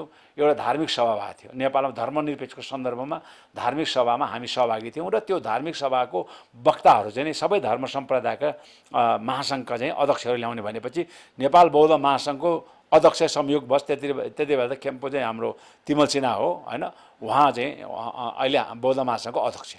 अब क्रिस्चियन महासङ्घको अध्यक्ष को हुने भयो, को भएको छ भनेदेखि त्यति बेला एउटा बाहुन परेछ होइन। अब भएन विश्व हिन्दू महासङ्घको अध्यक्ष भने बाहुनै परे। अनि सबै धर्म सम्प्रदायको चाहिँ के टाउको चाहिँ बाहुन, 3 जना बाहुन बसेर हामी चाहिँ वरिपरि उहाँहरूको चाहिँ बहस कार्यक्रम हामीले सुन्यौँ। त्यही कारण व्यक्तिले धर्म मान्ने नमान्ने कुरा उसको नैसर्गिक अधिकारको कुरा, तर हाम्रो मान्यता के हो भने अब राज्य धर्मनिरपेक्ष हुनुपर्छ, सापेक्षित चाहिँ उसले कुनै धर्म मान्नुहुन्न। तर गाली त यस्तो छ नि त, मैले सवाल चाहिँ कहाँ ल्याउनु खोजेको भन्दाखेरि गाली चाहिँ जनजाति र दलितमाथि लगाउने क्या, धर्म परिवर्तन गर्यो, संस्कृति बिगार्यो, हाम्रो नेपाललाई ध्वस्त बनायो, विदेशी धर्म लिएर भन्ने कुराको सवालमा भनेको त्यो किन भनेको सर्पले सर्पको खुट्टा देख्छ भने जस्तै उहाँहरूले क्रिस्चियन नभएको अवस्थामा त्यो धार्मिक अतिक्रमण उहाँहरूले एक प्रकारको ढङ्गले गरिराखेको थियो होइन। अहिले चाहिँ क्रिस्चियनको नाममा चाहिँ हामी जनजाति मात्रै देखाउँछौँ, तर त्यहाँ त्यो क्रिस्चियनभित्र सबै जाति समुदायहरू छन् होइन। इभन बुद्धिस्ट समुदायभित्र मैले भने नि त, इभन चाहिँ आर्य मूलका मानिसहरू पनि छन्। भएन उता चाहिँ हिन्दू धर्म मान्नेमा हाम्रा चाहिँ कतिजना चाहिँ आदिवासी जनजाति हाम्रो अब के अरे बुद्धिमान तामाङ हेर्नुहोस् होइन। अब भएन एउटा चाहिँ उहाँ राजधानी लिँदैन भनेर सुनसरीतिर कराइ हिँड्छन्। भएन अर्को एउटा अहिले लाक्पा तामाङ भनेर उहाँ चाहिँ के अरे ऊ के भन्छ धनकुटामा जन्मिया छ होइन। अनुहार त आदिवासी जनजाति हो नि, तर उहाँ त फेरि हिन्दू धर्म। अब त्यो त्यहाँ गयो भने म आपत्ति मान्दैन, कसो अधिकारको कुरा हो होइन। त्यो धार्मिक निरपेक्षता अन्तर्गत व्यक्तिले कुनै धर्म मान्ने या नमान्ने या छान्ने या नछान्ने उसको नैसर्गिक अधिकार हो। हामी कार्यक्रमको अन्तिम चरणमा आएको छौँ होइन। अलिक प्रोग्राम पनि लामो भयो जस्तो लाग्यो, तर पनि एकदम खुल्ला, एकदमै सकारात्मक, एकदमै असल तरिकाको बहस भइराखेको छ। यो समयमा चाहिँ विशेष गरेर जुन दलितमाथि, जनजातिमाथि चाहिँ धेरै अत्याचार भएको छ। गाईको मासु, गोरुको मासु त उनीहरूको आफ्नो तरकारी हो, तर निजी तरकारी खाँदाखेरि पनि जेल जानुपर्ने अवस्था छ होइन। दलितहरू चाहिँ अब दिनदिनै कहिले पुलिस प्रशासनबाट मारिने, कहिले काहीँ चाहिँ पब्लिकबाट मारिने, सामूहिक नरसंहार हुनेसम्मको यो स्थिति आएको छ होइन। यो विषयमा चाहिँ तपाईँहरूले चाहिँ एकदमै तत्कालीन, मध्यकालीन, दीर्घकालीन के प्रोसेसहरू चालिरहनु भएको छ? पहिलो नम्बर 1 त हामीले भन्यौँ यो चाहिँ हिजो हिन्दू अधिराज्य हुँदा र हिजो राजतन्त्रात्मक व्यवस्थामा लागेको जङ्गबहादुरले ल्याएको 2019 सालको मुलुकी ऐन तत्काल त्यो खारेज हुनुपर्छ। त्यसलाई अब धर्मनिरपेक्ष राज्यमा त्यसको प्रयोग रहनु हुँदैन। तपाईँ यहाँ के भयो भन्दाखेरि ठिक छ, अब अलिकति दुवैजनालाई विन गर्ने हो भने ल हिन्दू धर्मको चाहिँ प्रतीक गाईलाई राष्ट्रिय चिन्ह बनाइयो, त राष्ट्रिय चिन्ह बनाउँदैमा खाना नहुने भन्यो भने त छैन नि। अस्ट्रेलियाको राष्ट्रिय जनावर त काङ्गारू, त्यहाँको मान्छेहरू त काङ्गारूको मासु, काङ्गारू त मारेर, स्पेनको जनावर त भाल्यो भने अब त्यो पनि खान्छन्, कुखुराहरू खान्छन्। त्यस कारण मैले भने राष्ट्रिय जनावर बनाएर खानै हुन्न भने, त्यस कारणले चाहिँ कमसेकम हामीले सम्मान के गर्यौँ भन्दाखेरि ल जसरी अरू के अरे जानवरहरू सार्वजनिक स्थानमा बध हुन्छन्, अहिले सुनसरीमा सहमति भयो, ठिकै छ नि त। तपाईँहरू चाहिँ अधिकतम यहाँ राई लिम्बूहरू छन् जसले चाहिँ गोरुको मासु सेवन गर्छन् होइन, मुस्लिमहरू छन्। तपाईँ गोरुहरू चाहिँ अलि लुकाएर काट्नुहोस्, सार्वजनिक ठाउँमा चाहिँ मार्न हान्नुहोस् र मासु बेच्नुहोस्। हामी कुनै प्रतिबन्ध लाउँदैन चाहिँ त्यहाँ मजाले चाहिँ तपाईँले बिहिबारको दिन गोरुको मासु किन्न पाउँछ। अब मान्छेहरूले नेपालको प्रचलित अहिले विद्यमान कानुनको सम्मान गर्दै आफूलाई त खाना त खानु पऱ्यो। अनि कुना काप्चामा लुकेर चाहिँ एउटा दुईवटा चाहिँ के अरे चाहिँ गाईहरू गोरुहरू काट्दाखेरि यहाँका चाहिँ के अरे नस्लवादी सेना प्रहरीहरू खोजी कुन्दुलोमा काट्दैछ चाहिँ मान्छे चाहिँ सुराकी लाएर चाहिँ खोजेर जान्छन्। कतिसम्म गऱ्यो भने एउटा चाहिँ तपाईँको यो चाहिँ ताप्लेजुङको घटना हो, ताप्लेजुङ भने तेह्रथुमको घटना हो, पान्थरको घटना हो कि उसको एउटा चाहिँ घरको एकदम फर्स्ट क्लास राम्रो गोरु लडेर उसको चाहिँ खुट्टा भाँच्यो। खुट्टा पनि कहाँ भन्दा फिलाको यो के अरे ढुङ्गामा ठोकेर फिलाको हड्डी भाँच्यो। अब त्यो गोरु त जोत्न त मिल्दैन, अब त्यो त्यहीँ राख्यो भने उता मृत्युवरण गर्छ। त्यस कारणले कमसेकम खाने चिज हो, यसलाई चाहिँ अब यसलाई पनि पीडा भइराखेको छ, अब बाँचेर यसको काम पनि छैन। त्यही कारणले यसलाई चाहिँ अब मारेर यसको मासु चाहिँ हामी सबै किन्छौँ, तिम्रो चाहिँ कमसेकम लगानी पनि उठ्छ भने चाहिँ मारेर खाए। धेरै ठाउँमा देखेको छ। त्यसपछि उसलाई चाहिँ लगेर चाहिँ 14 वर्षको जेल, अहिले पनि के अरे पान्थरको जेलमा छ। उसलाई मैले भेटेर पनि आएको छु, ऊ गुरुङ समुदायको हुन्छ होइन। यसरी मैले भने नि मान्छे मार्दा वास्ता नगर्ने होइन, मान्छे मार्यो त्यत्रो चाहिँ अहिले चाहिँ के अरे चमारको हत्या भएको छ रोहताडमा, जाजरकोट चाहिँ उसमा त्यत्रो मान्छे हत्या, त्यो हत्यालाई पत्ता नगलाउने। अनि चिवा चर्चा गरेर चाहिँ गाउँघरका कुना कुनामा गएर चाहिँ गोरु र गाईको मासु खाने मान्छेहरूलाई चाहिँ एकदम जाने निर्मम ढङ्गले शक्ति प्रयोग गरे। त्यो दिनको त्यहाँ जाने रौतहटमा के अरे उसमा पनि झापामा पनि मैले सोधेँ, त्यहाँका मुस्लिम समुदायहरू मैले सोद्धाखेरि कुनै पनि हालत त्यो मान्छेलाई आफ्नो चाहिँ त्यो गोरु बहर काटेको हो र काटेको चाहिँ त्यो अङ्गहरू पनि प्रहरीले बरामद गरेर लगिसकेको अवस्थामा पनि जबरजस्ती उसलाई चाहिँ फेरि त्यहाँ भिड जम्मा गरेर चाहिँ गोली हान्ने काम गर्यो होइन। त्यही कारण मुस्लिम समुदायबाट यसको चाहिँ ठुलो विरोध भएको छ। त्यही कारण मैले भन्छु नि, नेपालमा कानुनहरू प्रयोग गर्दाखेरि सेना प्रहरीहरूले अघि नै भने कमल थापाको आन्दोलन आयो भने यताबाट पानीको फहरा हान्छ, मधेसी जनजातिहरूको आन्दोलन भयो भने पानीको फहरा होइन, वार्निङ पनि होइन, ड्याङ्ग ताता गोली हान्ने। गोली प्रयोग गर्ने प्रहरी सेनामा विधि छ। पहिले उसले शान्तिपूर्ण चाहिँ त्यस्तो जुलुसमा लट्ठी चार्ज गर्न त्यहाँ पनि नक्सल लागेको हो त। त्यही त, लट्ठी चार्ज गर्न पाउँछ, त्यसपछि टियर ग्यास चार्ज गर्न हान्न पाउँछ, अनि त्यसपछि ब्ल्याङ्क फायर गर्नुपर्छ। ब्ल्याङ्क फायर गर्दा चाहिँ उसले चाहिँ उसलाई वार्निङ दिनुपर्छ। हाम्रो चाहिँ अब प्रतिरक्षाको लागि देशमा यो समाजमा यो शान्ति बिथोल्नको लागि हामी ब्ल्याङ्क फायर गर्दैछौँ, वार्निङ दिन्छ, ब्ल्याङ्क फायर गर्छ। र ब्ल्याङ्क फायर नगरिकन फेरि साँच्चै नै गोली हान्नुपर्ने अवस्थामा भयो भने उसले रबर बुलेटको प्रयोग गर्छ। रबर बुलेट पनि उसको चाहिँ खुट्टाभन्दा घुँडाभन्दा तल हान्नुपर्छ। र त्यो रबर बुलेट पनि काम गरेन भने मात्र हामी गोली हान्न पाउँछ। गोली पनि उसको चाहिँ आँखा, छाती र गिदी फुट्ने गरेर होइन, उसलाई घाइते बनाएर चाहिँ एरेस्ट गर्न सक्ने अवस्थामा पुर्याउनुको लागि हो। अनि यहाँ जनजाति र मधेसी चाहिँ समात्ने बित्तिकै चाहिँ उसको गिदी र लिदी चाहिँ फुट्ने गरेर चाहिँ दिने। अनि कमल थापाको चाहिँ हिन्दूवादी चाहिँ आन्दोलनमा चाहिँ सामान्य पानीको फहरा प्रयोग गर्ने यो खालको चाहिँ मैले अघि नै भने नि, कानुन प्रयोग गर्दाखेरि, कानुनको चाहिँ व्याख्या गर्दाखेरि त्यो प्रकारको विभेद रह्यो भने अब हामीसँग एउटै विकल्प छ, यस्तो खालको विभेदकारी कानुन, यस्तो खालको विभेदकारी न्याय र यस्तो विभेदकारी शासकहरूको विरुद्धमा हामीसँग लड्ने भनेको चाहिँ निश्चित रूपमा चाहिँ विद्रोह नै हो। अन्तिममा दाइ, हाम्रो कार्यक्रम जतिजनाले हेरिरहनु भएको छ, तपाईँलाई त धेरैजनाले फलो गरिरहनु भएको छ, तपाईँमाथि धेरै मान्छेले आशा पनि गरेको छ, दलितहरूले, जनजातिहरूले, अरू धर्मको मानिसहरूले तपाईँमाथि आशा गरेको छ। अन्तिममा गएर तपाईँले यसरी उक्साउनु भयो, कुनै पद पाउनुभयो, त्यसपछिबाट चाहिँ तपाईँले सबैजना अहिले जति यहाँको अहिले शासकहरूले चाहिँ जहाज डुबाइदिए, उनीहरूलाई निराशा पारिदिए होइन, उनीहरूलाई नै दमन गरिदिए होइन। त्यस्तै अवस्था त भोलि तपाईँ माथि पुगिसकेपछि, तपाईँले जुन पोस्ट पाइसकेपछि अथवा तपाईँले अधिकार पाइसकेपछि ती दलित जनजातिलाई तपाईँले धोका त कतै दिनुहुन्न भन्ने छ नि त? होइन, मैले भने पदको लागि लड्ने मान्छे म भइदिएको भए, पदको लागि लड्ने मान्छे बाबुराम भट्टराई भइदिएको भए, पदको लागि लड्ने मान्छे अशोक राई भइदिएको भए, पदको लागि लड्ने मान्छे चाहिँ राजेन्द्र महतो र उपेन्द्र यादवहरू भइदिएको भए उनीहरूले नयाँ पार्टी किन खोल्ने? त्यही पुरानो पार्टीमा बसेर सङ्घर्ष गरे त घुमिफिरे त फेरि पनि यो देशको प्रधानमन्त्री राष्ट्रपति त हुन्थ्यो होला नि त। त्यसकारण हाम्रो लडाइँ पदको लागि होइन, हाम्रो लडाइँ यो देशको मूल संविधान जुन विभेदकारी छ, यो मूल संविधानलाई के अरे संशोधन गरेर सबै जातिहरूको पहिचान, उसको अधिकार होइन। मैले एकदम सिधा क्वेसन सोध्न चाहेको चाहिँ तपाईँले हाम्रो दलित जनजाति जति पनि अरू धर्मको मानिसहरूलाई विश्वासघात र धोका दिन त एकदम त्यो त मैले भनिसकेको छु नि त। मेरो यत्रो चाहिँ राजनीतिक क्यारियरमा मैले कति राजनीतिक अवसरहरू लाई चुनौती दिँदै होइन, म त एमाले हुँदा नै मैले जनजाति महासङ्घ महासचिव हुँदा मैले विद्रोह गरेँ नि त। त्यति बेला चाहिँ म माथि चाहिँ ठुलो चाहिँ के अरे चाहिँ अवसरहरू थिए नि त। त्यो अवसरहरूलाई लात मार्दा म आउनु पर्ने कारण के थियो त होइन। अब मलाई थाहा छ कि म यो लडाइँमा म सायद जिन्दगीमा माननीय पनि बन्दिनँ, म मन्त्री पनि बन्दिनँ, यद्यपि यो लडाइँको मुद्दा त म छोड्दिनँ होइन। त्यस कारण तपाईँको साथ त छ नि होइन, त्यही मैले भनेको छु। यो मुद्दाप्रति मैले भने नि, नेपालमा तपाईँले पद पाउनु भएन होला, प्रधानमन्त्री पाउनु भएन होला, अथवा ठुलो पद पाएर अधिकार जमाउनु पाउनु भएन होला, पैसा कमाउनु सक्नु भएन होला, आफ्नो ठाउँमा छ त। तर पनि तपाईँमाथि एकदमै बहुसङ्ख्यक जनता होइन, धेरै जनताहरू त तपाईँको साथमा समर्थन गरेको छ नि। जति दमन गरेर बसेका मानिसहरू, त्यो मानिसहरूले त तपाईँले कमेन्ट पनि हेर्नुहोस् न होइन। मैले भनेको छु, मैले पटक चाहिँ भन्ने गरेको छु। र यो देशमा विभेदमा पारेका आदिवासी जनजातिहरू, मधेसीहरू, दलितहरू, मुस्लिमहरू, इभन वर्गीय उत्पीडन पारेका इभन पहाडे ब्राह्मणहरू र लैङ्गिक उत्पीडन पारेका बाहुनीहरूको मुक्तिको सवालमा आङ्काजीको आवाज सधैँ गन्किरहन्छ। र मैले पटक भने यसरी आङ्काजीको आवाजहरू गन्किरहँदाखेरि आङ्काजीको आवाज बन्द गर्नुपर्छ, अब आङ्काजीलाई चाहिँ समाप्त गर्नुपर्छ भन्ने चाहिँ मानिसहरू नआएका पनि होइनन् र लागि परेका पनि छन्। र मैले पटक भन्ने गरेको छु, मुक्तिको आन्दोलनमा आङ्काजीलाई कसैले पछाडिबाट गोली हान्छ, कसैले अगाडिबाट गोली हान्छ भने म त्यो गोली थापेर यो देशको मुक्ति योद्धा र शहीद हुन तयार छु, तर कारबाट यो मुद्दालाई छोडेर कायरतापूर्ण जीवन र विसर्जनवादी जीवन म बिताउन म चाहन्न।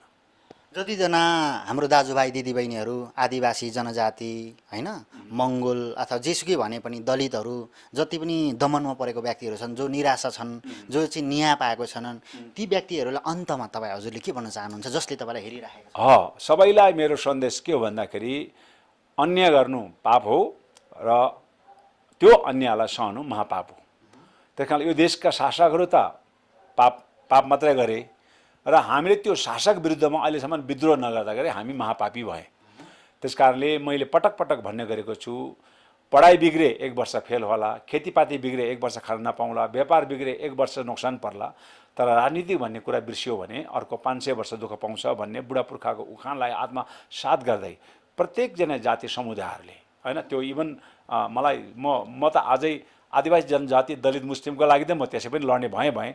अहिलेको प्रसङ्गमा म अझै यो पहाडे ब्राह्मणहरू जसले भारी बोकेर चाहिँ जीवनयापन गर्नु परेछ, जसले गोरु जोतेर 250 वर्ष यो देशका चाहिँ प्रधानमन्त्री र शासकहरू अधिकतम शासकहरू पहाडे ब्राह्मणहरू भए तापनि अहिले पनि यो देशमा वर्गीय उत्पीडनमा हामीभन्दा पनि तल्लो चाहिँ स्तरमा भएका ती पहाडे ब्राह्मणहरूप्रति मेरो ठुलो सम्मान छ। बाप रे बाप, यो देशमा त हाम्रो त कोही पनि शासक भएनन्, हामी त उत्पीडन पर्यो, तर उनीहरू यसरी उत्पीडन पर्नु यो आफैमा एउटा जाने ठुलो जाने एउटा के भन्ने अपमान हो। त्यही कारण चाहिँ म के भन्छु, ती सबै जाति समुदायहरूले अब आफ्नो चाहिँ मुक्तिको लडाइँको जाने अगाडि बढ्नुपर्छ र भगवान बुद्धका हामी अनुयायी हौँ, बौद्ध मार्गी हौँ भने बुद्धले चाहिँ एउटा कुरा भन्नुभएको छ कि संसार परिवर्तन गर्छु भन्ने मानिसले परिवर्तनको सुरुवात आफैबाट गर्नुपर्छ।